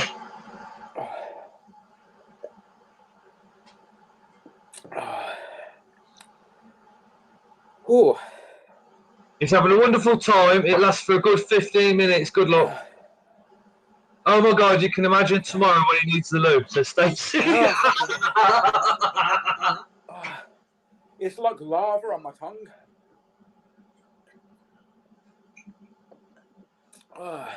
Is that Coca-Cola not making it worse? Say that again? Is that coconut not making it worse? It's actually helping more than the milk. Oh, no way, millions of critters. Oh.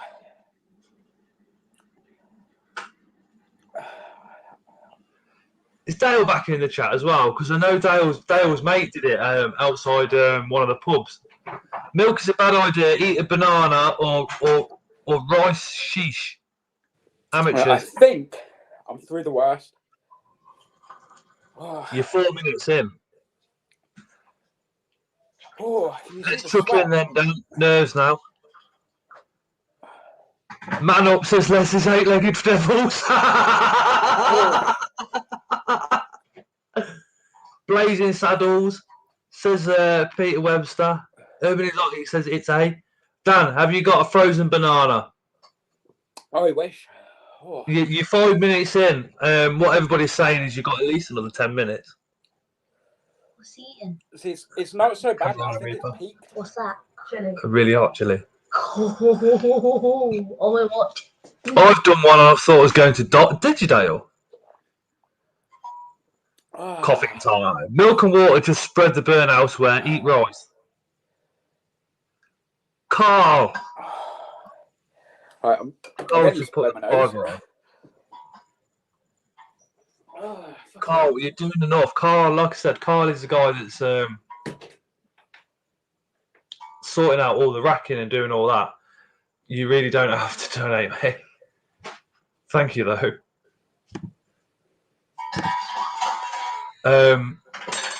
Stacey says, hi, Tara. You're right. Tara's absolutely knackered, Stacey. Both the kids were just playing up to about 4:30 this morning. 4:30, try like 5:45. Tony's tarantulas, big T. Bloody hell, what did I walk in on? Tony, Dan has literally just chewed on a Carolina Reaper 6 minutes ago. Everybody's saying it's going to last 15 minutes, and he's only 6 minutes in, so he's not quite halfway yet. Yeah, Happy Ant says, everyone loves Tara. I'm enjoying this, well worth a fiver. I was not expecting this kind of heat. Oh. Millions of critics says, hi, Tara. Tara's here. She's waving back at me to tell you lot hello, but she's a bit tired. As a lot of you know, one of our kids is autistic and the other one's teething at the moment. And if they get up in the night, Tara deals with a lot. And last night they were up nearly all night. She leaves me to sleep because I drive a van to my jobs and it's 3.5 ton. So if I feel tired and fall asleep, it's pretty much game over. Yeah, I'm at the point now I can feel the fire in my belly. It's 7 minutes in. Oh. In your belly? Yeah. See, that's the bit that I'd be in pain, real bad pain at that point. Oh.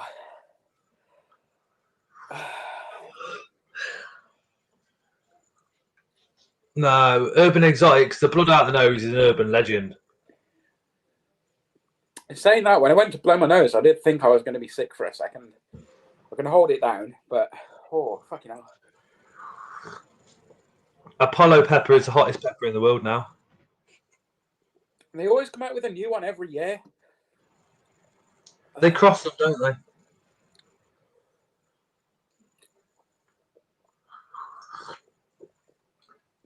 I don't think I can drink as fast as I need to cool my tongue. Oh. Right, back in a sec. 8 minutes in. He's absolutely dying. Dave Hatfield, hi mate. Wait while it comes out the other end. Yeah, that's what we're thinking. I drive 7.5 tons about, or occasionally class 2. Driving tired is a big no. Oh, I'm happy. I'll be the first to admit I've done it once, and it's just straight for a real strong coffee, and it is the most scariest feeling. Luckily, when I felt tired, I knew there was a services literally a mile up the road. So I got to services, the largest, strongest coffee I could get hold of, and that was me.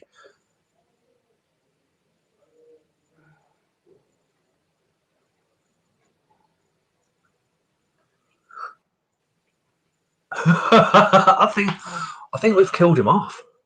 Do you think we've killed him? I think it's already coming out the other end. He was a really nice bloke as well. I think we've killed him. Oh. I hope this is not going to be the first death on Scott's Inverts Live. Oh. Right, I can safely say it's peaked. It's not getting any worse at this point. Not yet. Oh. Not yet. Oh.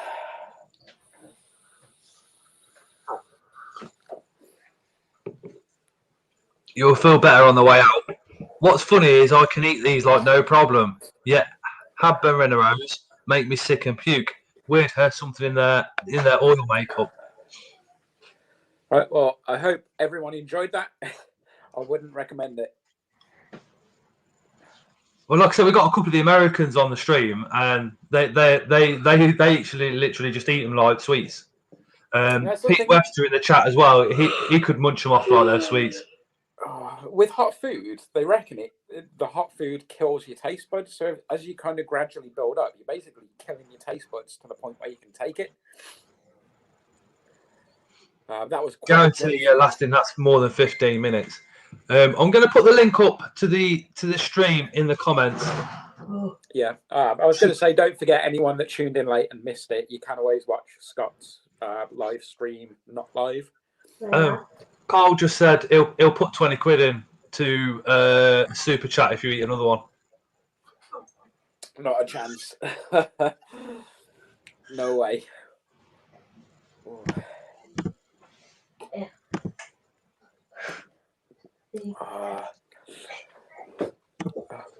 One of the tokays is out. I don't know if you can see it in the back.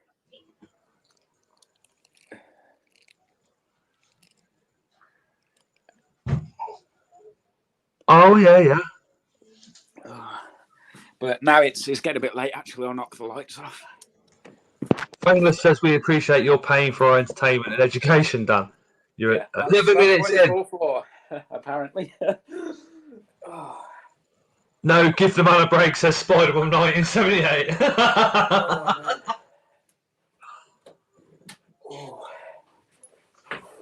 That is really going to burn on the way out, I can tell already. Dale says, me and my family had them chilies on Boxing Day. We were all fighting over the taps. I had to use the garden hose. I mean, I reckon I've got about 6 left in that tub. Don't think I'm going to use them. Just chop them up finely. Oh, God, I can't even explain the burning in my belly right now. Oh. Lewis is her.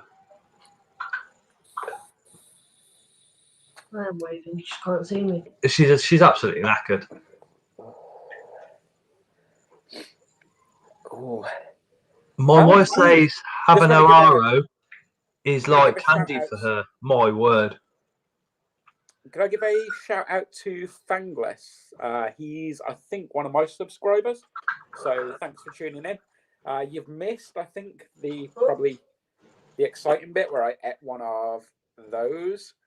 Like Scott's Inverts will have a replay of this live stream. So if you want to see that, check out his replay. Happy Aunt, she gets more than a massage. I fucking wish. You mean you fucking wish? Oh. Mark the Spider Guy says send some over their way. They're in Birmingham. Like I said, Mark, Second City Serpents. If you drop them a message on Facebook, you'll be speaking to Dan. Yeah, if you want the rest of them, by all means, you can have them. I'm not even joking. Peter Webster would just literally eat them like there was absolutely nothing. And I'm sure Mark could give him a good go as well. See, my mouth is okay, but it's moving to my belly now. Fangler says they saw it, and it's Beck here, they said. It's Beck. Oh, okay. Yeah, that's Becca, my girlfriend, I think. Oh, thank you for tuning in. Okay, I'm back, Mr. Krabs. You're 14 minutes in, so... But what people have been saying, it should start chilling out now. Oh, it's like a different kind of fire in my belly. Really not looking forward to waking up tomorrow and needing to go to the toilet.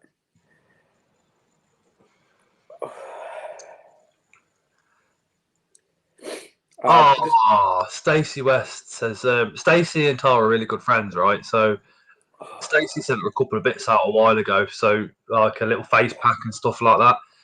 And Stacey's just said she'll do it again. She says, my girl is tired. Tired, Stacey. That's beyond a joke. Literally, she just stood here, and I thought she was going to fall over. She's that knackered. Oh. Yeah, Spider-Man says the worst is over. Yeah. Glad to not be there, says Fangless. Rumble in the jungle. So if Fangless is your other half, if she's not there tonight, that's probably a good thing. Because there's going to be things she won't want to be there for the next 3 days. Want to know about. Although... Oh, night, Big T. Big T's towing his tarantulas.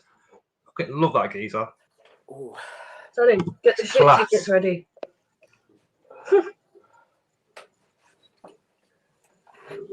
I think he's having the second wave. I think we're going to kill him. Go back up.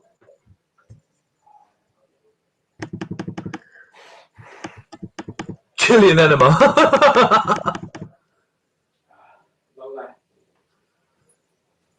Okay. I'll send them over the link. Leah's my sister-in-law. Trey's mum. Yeah, Trey's mum. Where are you? Where you gone? Where was that?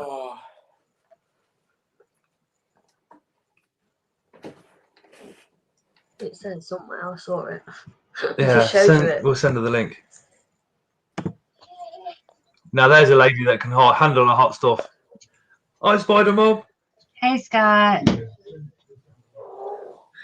He's dying. Can you hear him? I think we've killed him. Okay. This is going to be the first death on Scott's Inverts.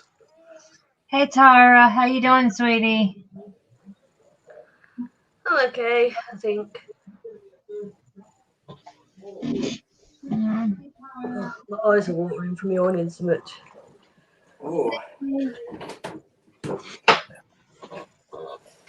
Oh, the youngest is the middle one as well. The one that's supposed to, the one that's kept her up all night, has got a little bit of a sniffle. So nursery said he's got to get tested before he can go back. So she literally has been with him all day. And when I come home from work, somebody put a firework up his ass. He's in one of those moods. Where he was. He's been like that since he opened his eyes this morning. Oh, again, Dave. Dylan, the CIA got you pushing too many pencils, says Bailey's Book Blog. I missed that comment. What was right. I don't want to gross anyone out, but projectile vomit may have just happened. I am not surprised. Like, literally, it was just like, oh. Yeah. You see Spider-Mum down there? She's the one to speak to. Oh, hi. Hi. Watch. She's all the way from America. Oh, nice. Whereabouts in America? I'm on the East Coast in North Carolina. Oh, nice. Yeah.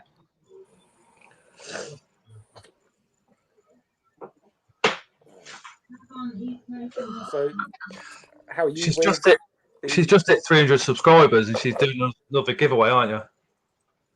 Yeah, I'm gonna do the drawing on Saturday. So. And is there more stuff? There's more stuff from Grey Ghost, isn't there? Yeah, everything there is from Grey Ghost. I've got 4 different gift packages. Yeah. Yeah, I'm actually having that same print in it, but a 5x7, not an 8x10 like yours. This is what I won from one of Spider-Mum's giveaways. This is from the Grey Ghost Creations over at Etsy. So she's doing it again. The picture, the camera, does not show you what a stunning piece of artwork this actually is. You can't tell how nice this is until you've got it in front of you. Tara stole the bookmarks, and then and Layla stole the necklace. Yeah. But she's doing one of those in the giveaway, but bigger. The Grey Ghost Creations is just absolutely awesome.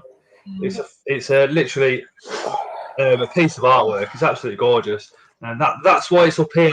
And it's behind me in most of my videos, to be honest.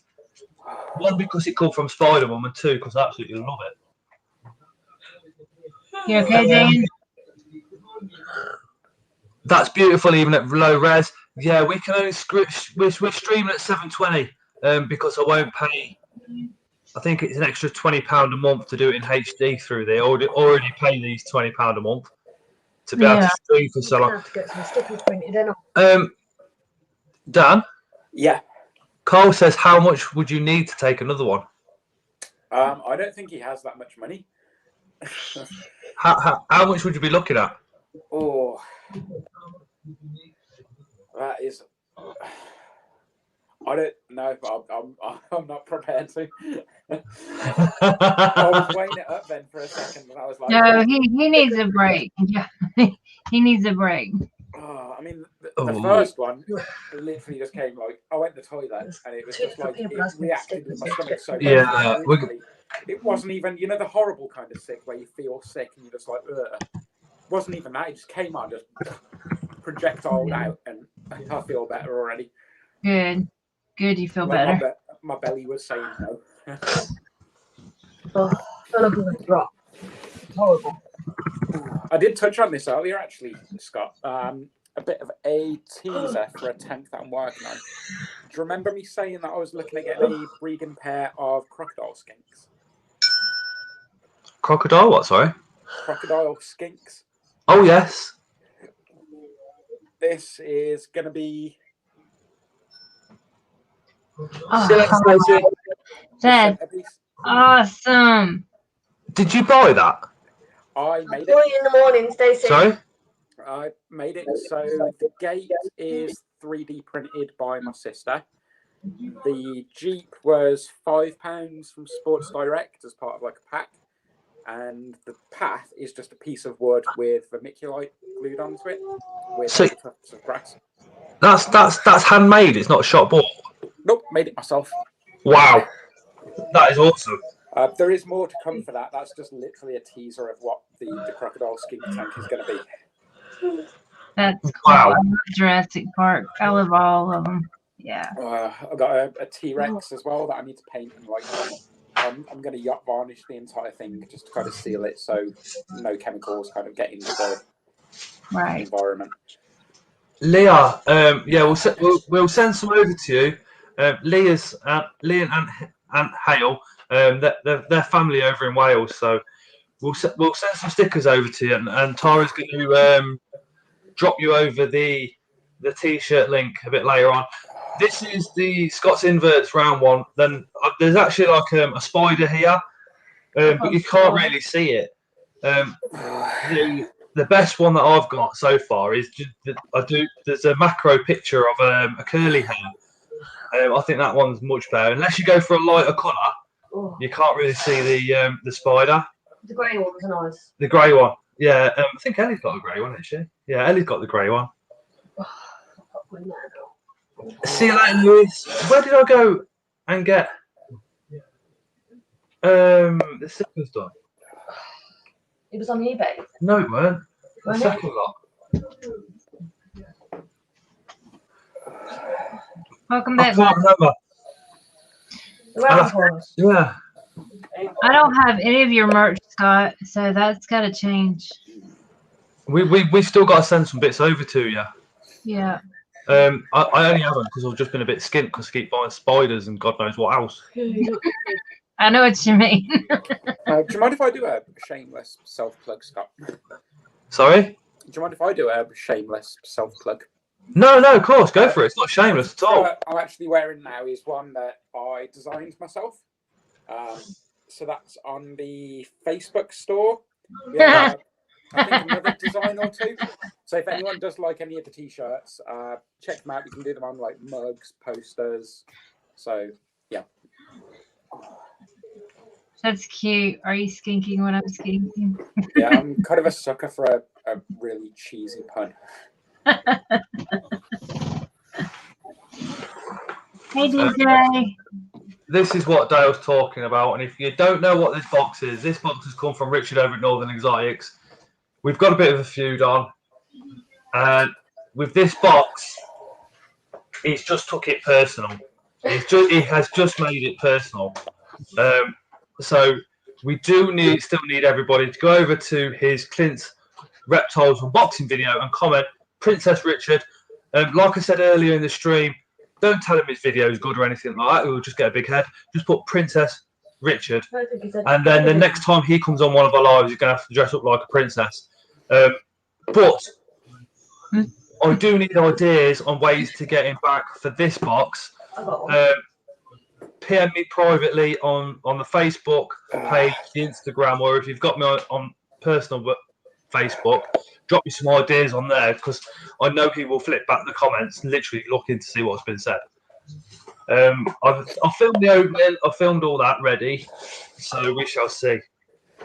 Just noticed as well, Michael Taylor said he missed the chili, so I've got to do it again. No, he's not going to do it again. He needs to recoup. There is not enough money in the world to make me do that twice.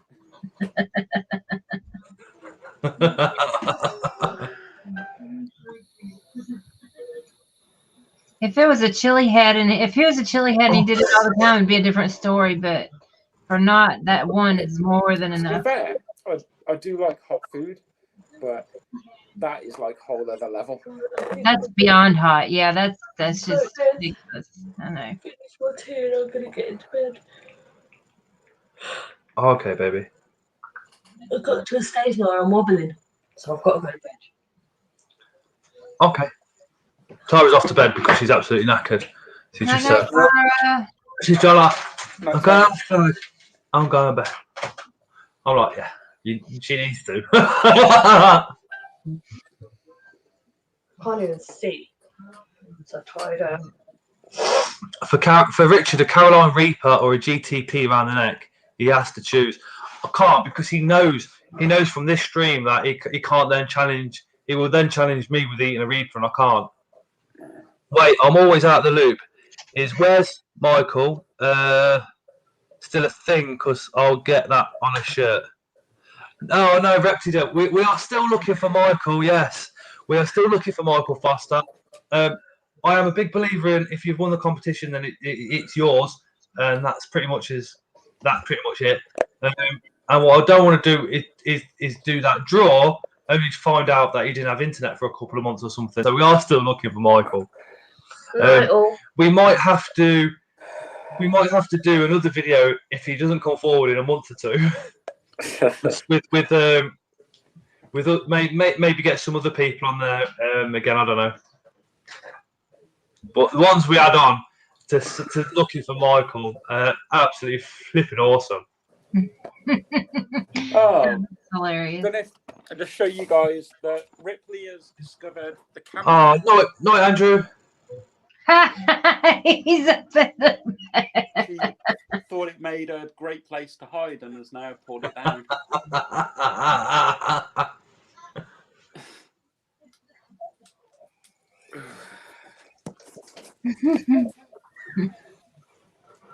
Scott, I'll send you a shock collar for Tyra to use on you and Alive. No, Dale. No. No. Get out of That's a deal. I wonder if I can do a missing person report for somebody I don't know. Oh, Michael Taylor. If you'd have won it, that would have been easier. I could just drop you a PM across Facebook. No, you're not going into the camera net. Ripley. One second. Come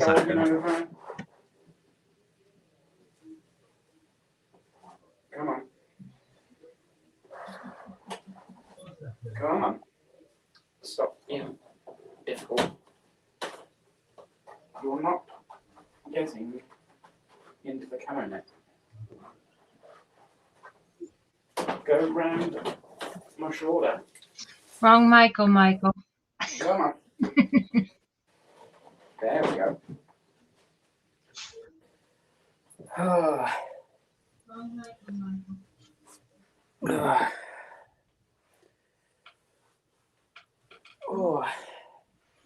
Going for a stroll, huh? All over the place. Yeah, I should probably pop it back. Can't find you, Dan. I'm right thick with this. If people can add me, that's great. Carl, just do a search for Carl. If you're coming mine tomorrow night, anyway, I'll show you on Facebook.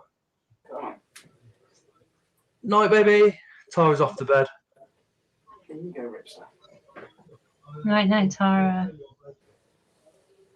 Or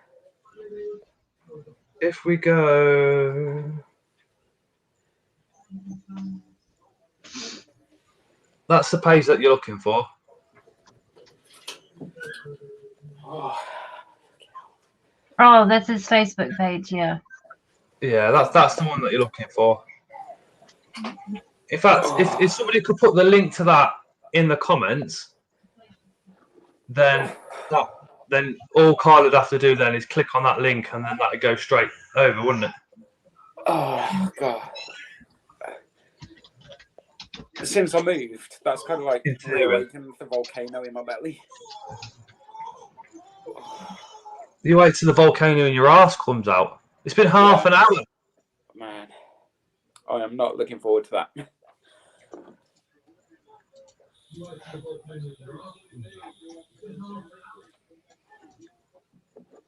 Oh. Weird thing is as well, the vape kind of takes the edge off it a little bit as far as like the mouth side of it goes. That's crazy. It only lasts like a second or so.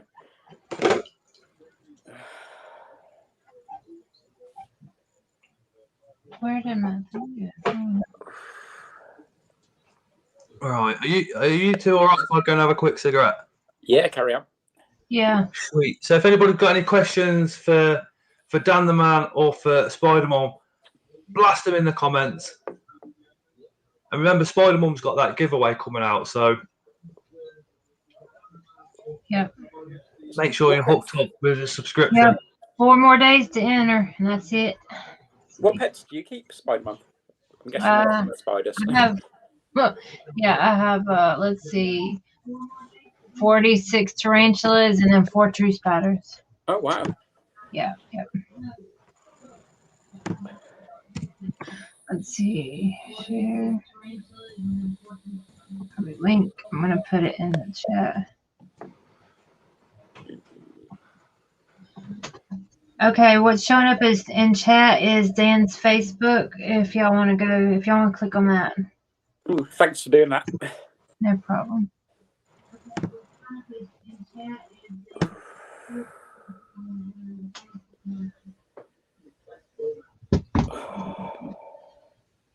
You feeling okay aside from your tummy? Yeah, I'm feeling okay now. It's past. I think it's just like it doesn't feel great, but it doesn't feel bad as such. Yeah. So, yeah. That was definitely an experience.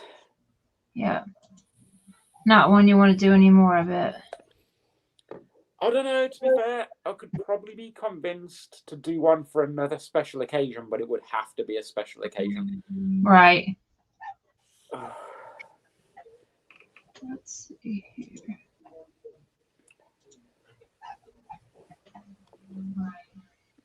One more. So, does anyone in the comments have any questions they want to ask?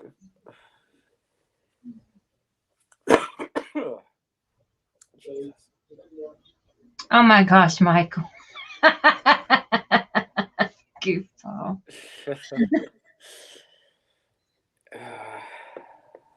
Is he up to 100 subs? Is that what you're saying? How many subs? Is that me? How many subs does Dan have now?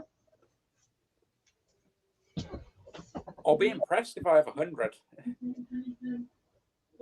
I'm not sure. I don't know who you're talking about. Oh, or is he saying at 100 subs you do another one? What? Hold on. Let me. Nah, God. Let me see.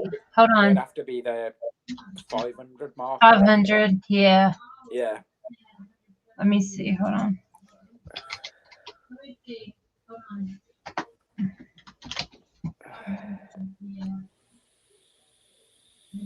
Oh, I'm at 71. That's not bad. See, sir. I started at 51 tonight, so that's plus 20. So thanks everyone that did that. That's really good for one night. Really good. Yeah, I mean, I've been going about a year now, and I've hit 50 subs. So I mean, it's kind of like a slow build, but I mean, yeah, I just when I get the comments where a few people do comment, I'm quite good at normally replying to them. Like the same as Scott, I just appreciate people wanting to spend their time listening to what I have to say. Yeah. To be fair, I'm awful about commenting. I'll watch a lot of videos, but I'm bad about not commenting. I need to get better about that. Yeah.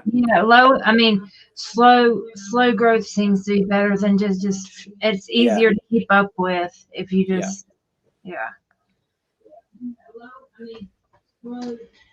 Hey Kathy. DJ subscribe to you. Dan. So you may have missed it, Kathy. I don't know if you were tuning in to watch it, but the chili thing was 35 minutes ago. The live stream will be up on Scott's channel, so if you want to see that, watch it again. Yeah. Yeah, Leslie, you just started. You're going to do good. I've actually found as well that to begin with, you'll get your friends subscribe. Yeah. And whilst it's good that you get the subscribers, you're better off if you can get subscribers that actually want to watch your videos, because they're interested in it from a material kind of perspective rather than just like, oh, I'm just going to support you. Yeah. Yeah, that's the way it is. I don't want subs because a bigger YouTuber said, "Well, go over here and sub," and then the next day they're going to unsub. I want the subs that are going to stay with me because they like what I have. Yeah. And so, but I have some amazing subscribers. Luckily, really do. One thing I was toying with, I'm nowhere near being able to do a live stream yet. But even though my channel is reptile related, I game on a Nintendo Switch at the moment. So if anyone wants to add me on the Switch, then just pop me a message. And I normally play like Rocket League, Animal Crossing. So if anyone wants to do that anytime, feel free. Okay. Night, Beck. See you tomorrow, and thanks for watching. No, thankless. Hey, Zombie. Yeah. It's not how many subs you got; it's the quality of subs, definitely. That's right. That's right. And there's some amazing subscribers, that's for sure. Yeah. See, I've noticed as well with the reptile community, like when people kind of like subscribe to the channel and you get that community going, it's almost like a conversation kind of group rather than just like a shallow kind of like following this one person. Yeah.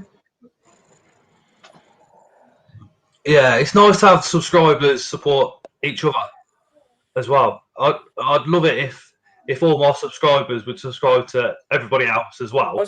I was going to ask you actually, Scott, how did you come to hear about me? That's a good question. Because as far as like YouTube goes, I'm like mega small time. I think it was on YouTube. I think I watched. Did I watch one of your videos and then just look for you on Facebook?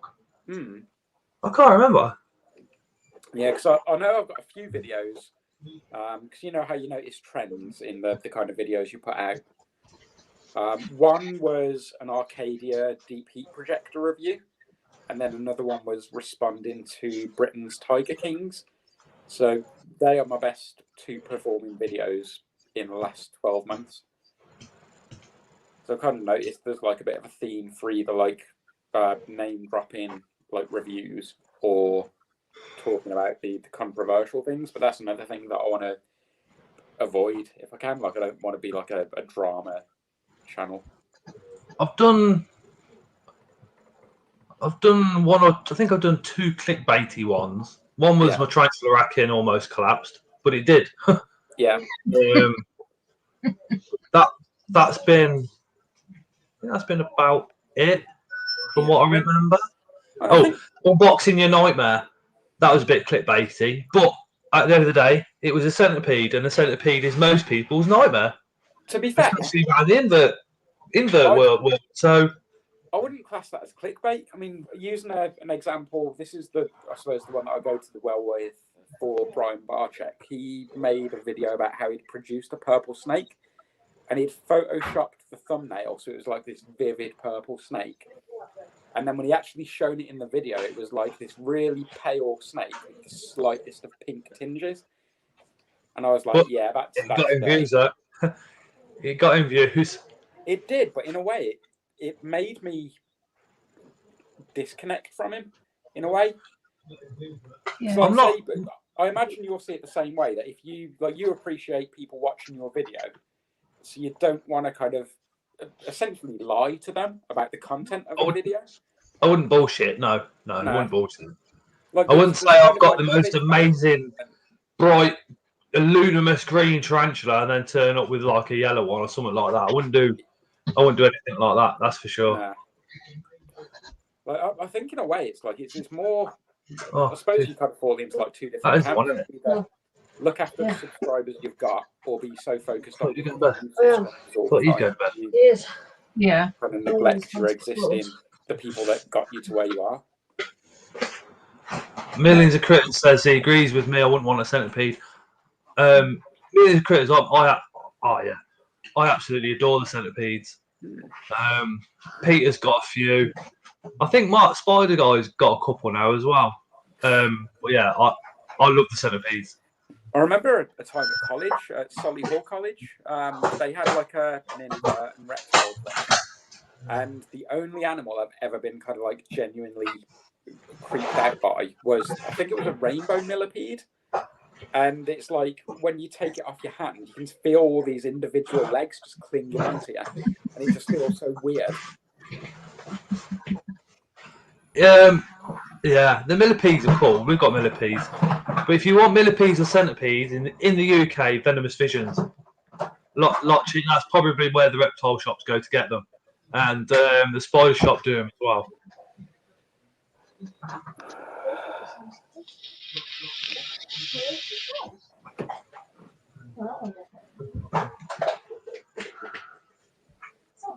Oh no, Mark doesn't have any. I thought he did. I thought Peter pinched you. Mark's not keen on centipedes. No, I got that one wrong. I thought he did. Mark, How can you be Peter's best mate and not like centipedes? Mark said in the last stream, just like me, he can't stand them. They're horrible. Oh, he did, didn't he? Yeah, I remember that. Yeah, Tara's just said in the last stream. Oh, Zombie Dark Blaze off. She's got work in the morning. Thank you for popping in. Oh, that's a nice name, Zombie Dark Blaze. Hi, zombie. So what's next on your guys' to buy list as far as animals go? What's that? So what's next on your to buy list? My next to buy is definitely going to be the Ninja Trap Happy, which I'll pick up at the end of this month. The next show, I will not leave there without a Ninja Trap Happy. And if you even know what that is, they're just I think they're called the Brazilian Giant Blondes. They just have this long, beautiful hairs. They're stunning. I think I've heard of them. They're beautiful, and I don't have one of those.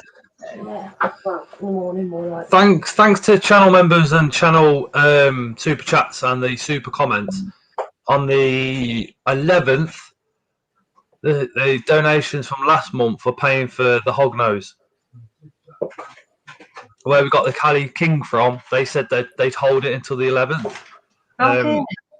So fingers crossed he sticks to his word, and he does. Tara's looking forward to that one as well, which is very unusual for her with a snake. Hognoses are cool, to be fair. But I've wanted one for about 2 years, and just we've never got it. But now we can, and especially with channel members and stuff like that. That's made it possible. So They're fast little boogers. Those hognoses there is something else. Crazy. This one's apparently it's supposed to be a female, and it's like a yellow and white. But if it's a male, it's a male. If it's a female, it's a female. I'm very much like that with all the spiders and everything. I'm never bothered what sex it is. Yeah. Because at some point you can always get the opposite sex, can't you? If you want to breed. Hi, Acid Reptiles. Anton wants to know how it is. Just saying that, Scott. With snakes, one thing I've kind of like gravitated towards more. I tend to get females over males because the males mature faster than females. So, say for example, if you were to go the other way and get a male would be ready to breed after like 12 months, whereas a female you want to wait ideally 3 years. In the invert world, especially with spiders, the problem with the males is that they last a maximum of 5 years. Females 15 to 20, depending on species. And generally, the males become very leggy, and the mums can be quite skinny, and the females are just like absolute tonks, absolute beasts. So that's why the females are always sought after. So if you've got a sex female, they tend to go for extra couple of quid. Right. Back in a sec. Do you need more milk? No, I'm actually good now. I'm just going to get my different mate. Well, that's the good thing about when you buy them as slings. You save so much money, but you have to wait the time, and you don't know what you have. But that's okay, because watching them grow up and learning their personality is half the fun in it. It's watching the different personalities between the male and the female as well. Oh yeah, definitely. It's like people say, "Oh, I've got this. I bought a mystery box and I had this spider. Bought another one and I got the same spider. Bought another one and I got the same spider." And it's like let's say you've got 4 or 5 individual spiders of the same species, but then you can compare characteristics across all 5. Oh yeah, for sure. I don't know why, a lot of people don't want to do that. Yeah. I've got I have literally 50 totally different personalities in this room with all these babies. None of them are the same.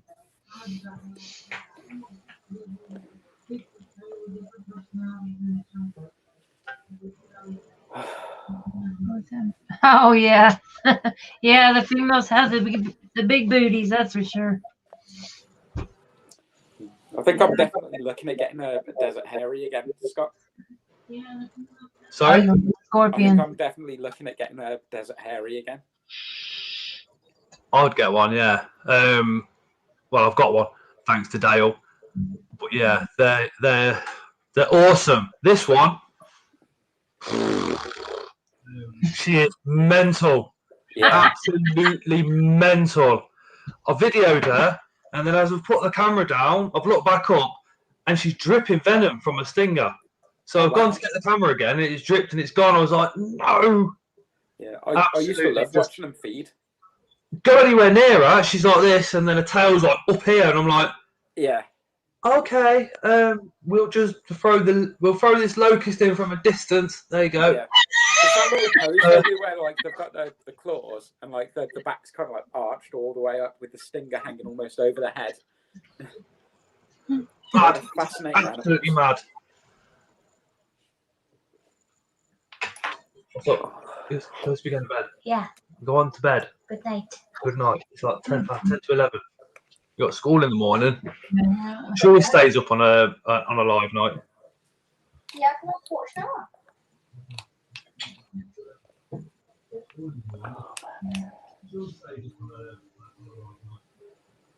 There we go. So I get messages on Facebook and Instagram, so I always have a quick look just in case there's something urgent. My portfolio webbing up well now, says Mark. My giant flat rock scorpion is possessed. I thought they were docile, says Michael Taylor. This thing that Dale sent me is massive for a desert hairy. Is it? Because I know they get to palm size, don't they? They get to what? Sorry. Like the size of your palm. This is a bit longer than your palm. Yeah. I can't pronounce the first bit very well, but I think it's Hadronius. Is it Hadronius? Yeah, Arizona. Sounds familiar. So Arizonus that's a species, but the genus I can't pronounce it without reading it. Which is the same for most of them. Is on the same. Were you in for that chat that we had, Spider-Man, about why scorpions fluoresce? Was that in here for that? Was that earlier on in the stream? It was like last week's stream, wasn't it, Rich? Scott, rather, with Rich. I think it got to about this time. I was in, yeah, I was, oh, yeah. I was like, wow, they're getting like really deep into this. Yes, I remember that one. Yeah. I was like, okay, I can't keep up anymore. Yeah. Because I don't have any scorpions. I just have the spiders, and I plan on sticking with only spiders. But. Yeah.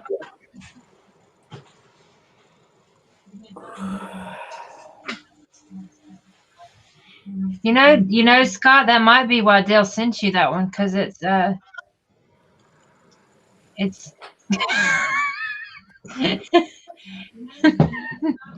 because I'll send him a quick message and get him back in here. Hold on.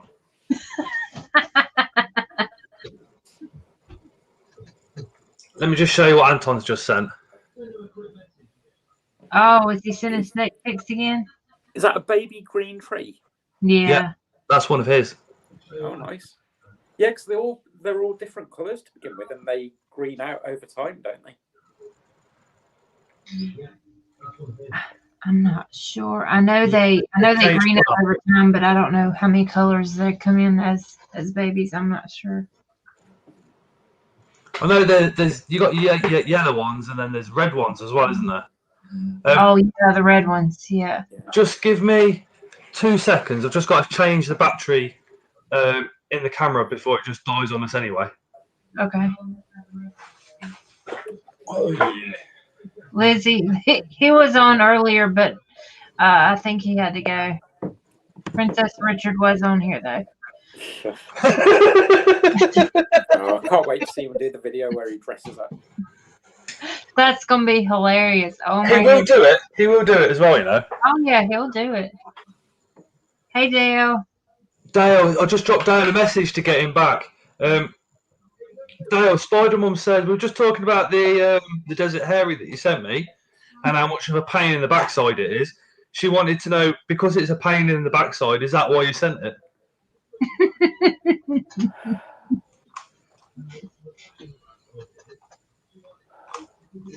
You good over there, buddy? Yeah. Okay. I just kind of spacing out a bit. I've got like this weird glow in my belly. Oh yeah. I'm just kind of part enjoying it because it like feels like I'm just radiating warmth, but then at the same time I'm a little bit worried. Yeah. No, it's nothing to be worried about. Just don't get panicked. You're gonna be okay.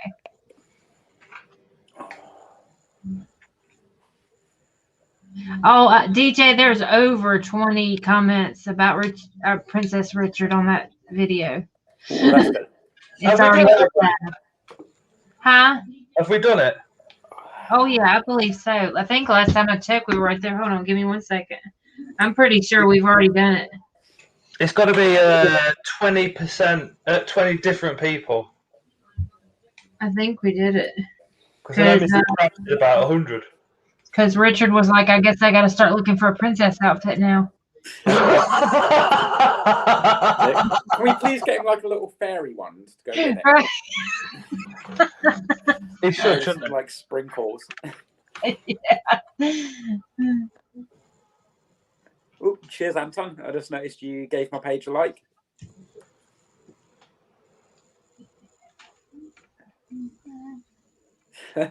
Just noticed what Michael Taylor said. Yeah, I'm kind of worried about that bit, but I'll deal with that tomorrow, I guess. Ring sting. That's a new way of putting it. Like ring of fire. Be feeling like Johnny Cash tomorrow. Oh goodness, maybe it won't be that bad. Maybe not. It was interesting, to be fair. I think it was worth doing, just so I kind of know what it's like. Yeah. I mean, it's, like everyone said, you get past that 15-minute mark, and it's not so bad then. Right. But it's easy to say that now. Yeah.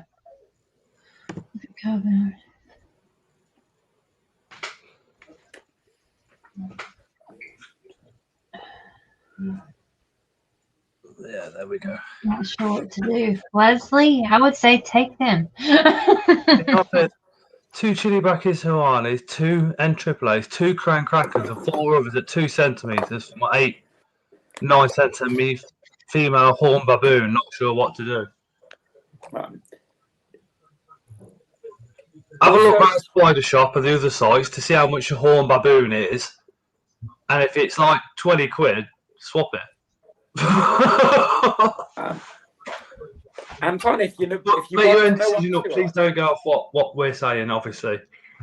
Dale, yes, we were just asking whether you sent me the scorpion because it's an absolute pain in the bum, and every time you go anywhere near it, it gives me a threat pose. I think Dale had a few words with it before he shipped it off to you. A few words. Did you not see it when I bought the spiders off him? Did you not? Did you see that video? Yes, that's. My fucking god! It took me about half an hour to get in the box. It was just like sellotape, packing tape, and then bubble wrap on top of bubble wrap on top of bubble wrap on top of bubble wrap. And then it was like, once you do all that, you take it all off. It's like, my fucking god!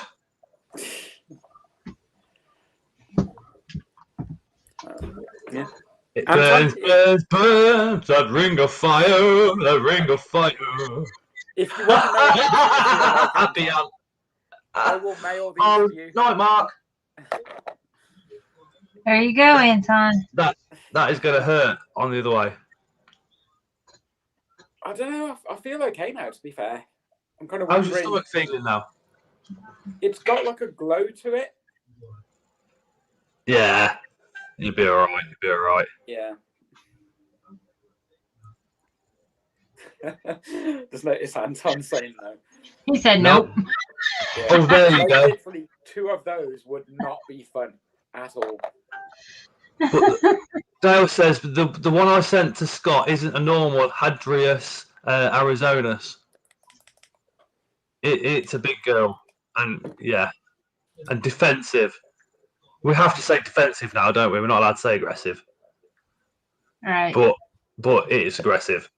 Have you heard, actually, back when I had mine, Scott, if you look at there's a certain type of beetle that you can put in with them.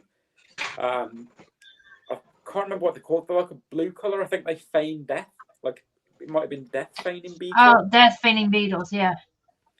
They're awesome. Coexist. Love to get some of those. Clean out the coat. Yeah. They cohabit. Have they been witnessed together in the wild? I can't remember. Mr. Critters said this is what he's just been cooking up tonight. Oh. Well, I can't see. Can't tell what it is. No, it's a bit blurry. Hold on. Oh, okay. Yeah, Kyle's been busy with yeah. He's been cooking up the chilies. Yeah, I see that. Cheers, Michael. I look forward to that.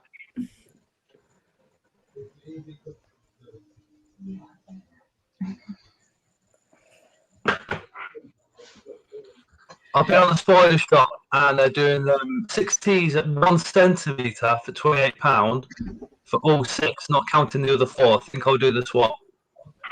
Yeah. Oh, the scorpion is Pallidus blonde morph. I did think it was a bit blonde, to be fair, a bit more yellow. That bloating in the stomach I know too well. It's only the start of sleepless night with many trips to the bog. Yep. The worst is yet to come.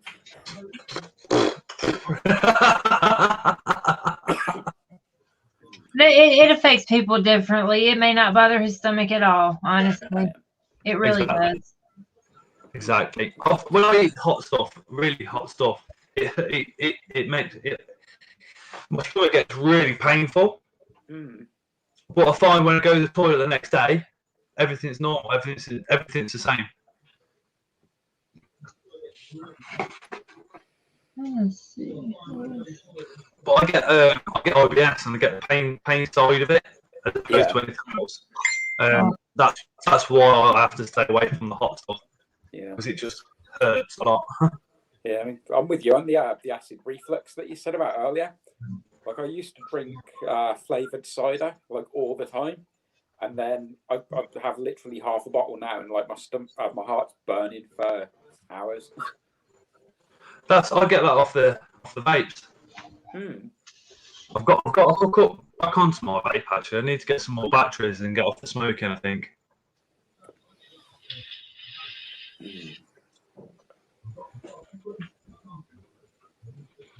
Oh. So who's still in the chat? Come and say hello. If you've never commented before, drop a comment, say hello, we'll say hello back. Be great if you've never commented before to come and say hello. Yeah, I mean, how many are watching, Mark? Always tried to tag me as well, so thought she would be best for Scott as Dale. That's what it was. I knew it. He's an absolute dickhead. Like, so when he sent them spiders out and they arrived, Tara knew all about it. She knew it was all going to be like, how do I get into this? I didn't. And I was just like, when I started the video off, I was like, got this. I was just like, how the fuck am I going to get into this? Okay, calm down, little buddy. Calm down, calm down. Bit mad. Oh, Anton, yay. Ooh. Oh, Anton, thank you, mate. Yeah. How much is that now, Scott? Is that 35? I don't know. I don't like to add it up because I don't like to come across as not being grateful, and then I don't feel like I deserve it either. Do you know what I mean? So I don't like to add it up. Well, if you didn't deserve it, you wouldn't be getting it. So don't think that way. It's a weird feeling. It throws me off. It completely knackers my head up when someone does it. I'm a bit like, but we're almost halfway to the tree bower. So the tree bower is going to be the channel's tree bower. It's going to be, your guys' tree bower when it comes. But we are going to have to do some nice setup, haven't we? We can't just stick it in anything. So we are going to have to do something custom, I think. I'm going to shoot now, all struggling to stay awake. Have a good night. God bless. Good night. Night, Peter Webster. Hi, Peter. Webster, thank you so much for joining. Again, before Peter Webster goes, if anybody hasn't subscribed to him, please make sure you do. Him and Mark have such a lovely relationship that when they do unboxing, it really does come over, and it really does show you what the hobby's all about. So please make sure you do go over and subscribe to Peter. And obviously, Mark the Spider Guy as well.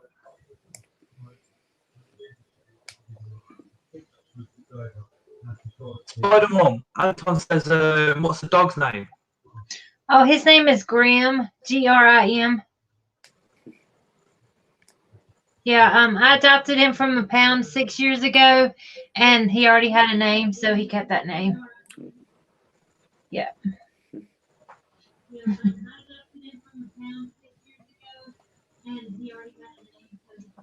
Oh, Scott, the huntsman I got a little bit ago, he molted for the first time for me last night. I was so excited. And you think tarantulas' abdomens look small when they molt? You should see how tiny this guy's abdomen. It was like this after he molted. It was insane. I had the Cupidus Salai beginning of last year, and those slings are quite difficult to keep, and I kept like one, and that's just molted out again, and it's literally like this. It's massive. The only thing though with the true spiders, when they molt, they always look bigger, a lot bigger to what they did before they molt compared to tarantulas. Yeah. Oh, I'm off to cook din later, guys. No, Scott lagging out. Yeah, I always do this whole night for some reason. My Wi-Fi signal has dropped a little bit as it goes. Just move this a bit. You're a baby. You know that. My goodness. I do need to get better Wi-Fi. Stop. No. No. Yeah, we'll be all right. We'll be all right. No. On the face. But I do plan on ending the stream pretty soon anyway, to be fair. Tara's already gone to bed. We used to go, as well, to be fair. didn't we, Spider-Man? We used to go till midnight, gone midnight. But it was killing me the following day. So I like to spend sort of between 11 and 11:30, because then that gives me half an hour. Because Tara goes to bed first, but she always does. And then I always chill out for half an hour at the end of every night. No matter how late it is, I always have like half an hour to chill out, and then I'll go to bed. So I do like it when there's just nobody downstairs in the house. A nice quiet cigarette outside, and then off to bed. Right. I'm down a minute. Yeah, I think I'm not going to be long out of bed. What an awesome night! Yeah. And how many subscribers have you managed to get to? How many did you gain from this evening? So I've started at 51 before the stream, and I'm now on 74. So that's 23. Brilliant. So Brilliant. So thanks again to everyone for doing that. And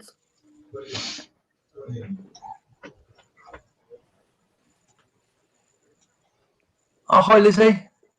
How do you spell? I don't know how he's doing. What? Hey.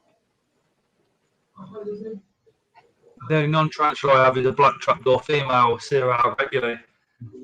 I've got to get some more true spiders. I do absolutely adore my true spiders. A lot of mine passed away the middle of last year to the end of last year. But they're all sort of 2-3 year old females, so they've done well, to be fair. Yeah. True spiders don't last a year or two, really. We've still got these sea longer taris, the false tarantula, or the silver tarantula. We've got the Cupinos sali, and that's it at the moment. I wouldn't mind another phallax. I have a linethelli, but mine's a species Panama, not a phallax. But I love the linethelli. They're amazing. Oh, Anton T. Celadona. It's still not made a trapdoor. It's over there somewhere, but what I've had to do for tonight is move a load of stuff in between me and it. Do you know what I mean? Because of everything that we're doing in the kitchen.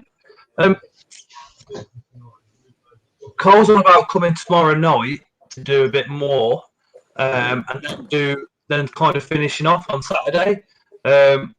Seeing as we've got a live going now, do you want another live like I did on Monday while he was here on Saturday? So you can just see what's going on. Yeah. I'm looking for. I don't know. Earlier in the stream, we had a bad storm, so the power got knocked out a couple of times, so I wasn't here. But Dan, how many snakes do you have? I don't know if that was asked. Yeah, I don't know if that was asked, but for the first part of the stream, I had a hard time staying on. Yeah. So I've got 6 snakes in total. I've got 4 royal pythons, 1 reticulated python, and a little baby boa. And then on top of that, I've got 2 tokay geckos as well. Yeah. Scott, aren't you wanting to get tokays? Yes. Yeah. Oh yes. They are beautiful. I've just heard they have attitude. Yeah. They're pretty expensive. Tara really, really, really wants, and I mean, she said it's not a want, it's a need. She really, really wants another crested gecko. The need. Yeah, she wants another crested gecko. I told her I was off to get a crested gecko, but she didn't research. She didn't know what it was, and then I brought it back, and then it jumped from my hand to hers, and she was completely gone. And she says like she wants another one, so we've got two, and I've got the enclosure, which is the same as the other one that we've got in there as well. So we've got the enclosure, just got to get it now. Yeah.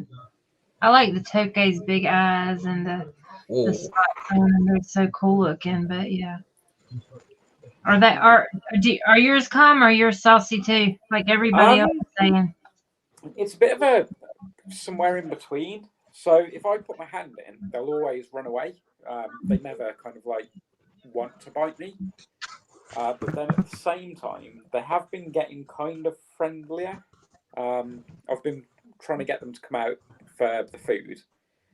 And one of them actually kind of climbed out of his hide and just sat there staring at me for a bit. Whereas normally, if he knows I'm there, he'd just go into his little log and you wouldn't see him again. Oh, okay.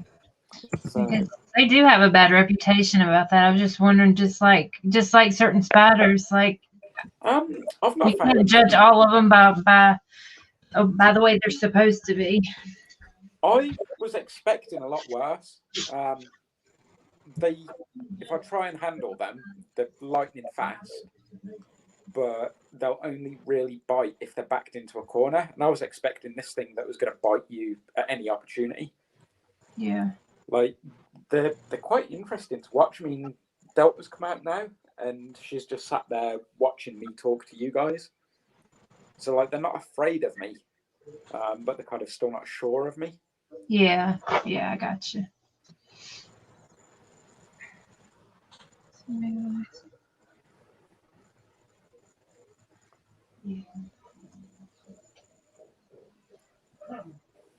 Are you saying you want an ogre spider, Scott? Michael Taylor's looking for one. Oh, Michael's looking for one. Okay. Yeah, every time I fight them, it's always like in the middle of the month. Oh. I get paid monthly, so that's no good. I guess if I read that, I might know what's going on. I think So Many Legs had slings, but then Tony Webb at Venomous Visions will try his hardest to find you one as well. So have a look up Venomous Visions, but then drop him a PM via Facebook as well.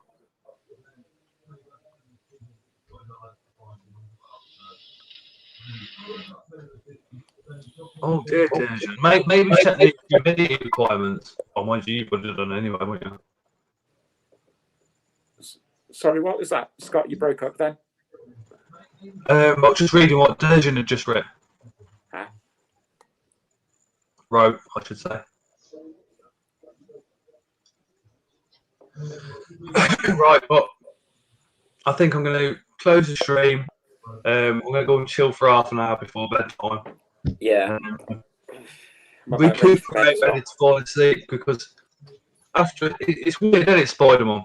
Because you might get it tonight as well, Dan. After a stream, it's you have to go and chill out for half an hour or so. You can't just go to bed because you won't get to sleep. You got to go and chill out, gather your thoughts, have a little chill. Yeah.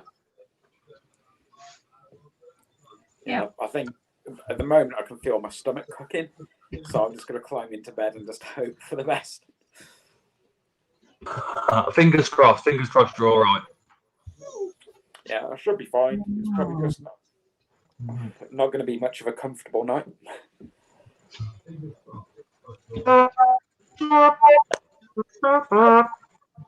Anton wants to know: do Tokays need UVB?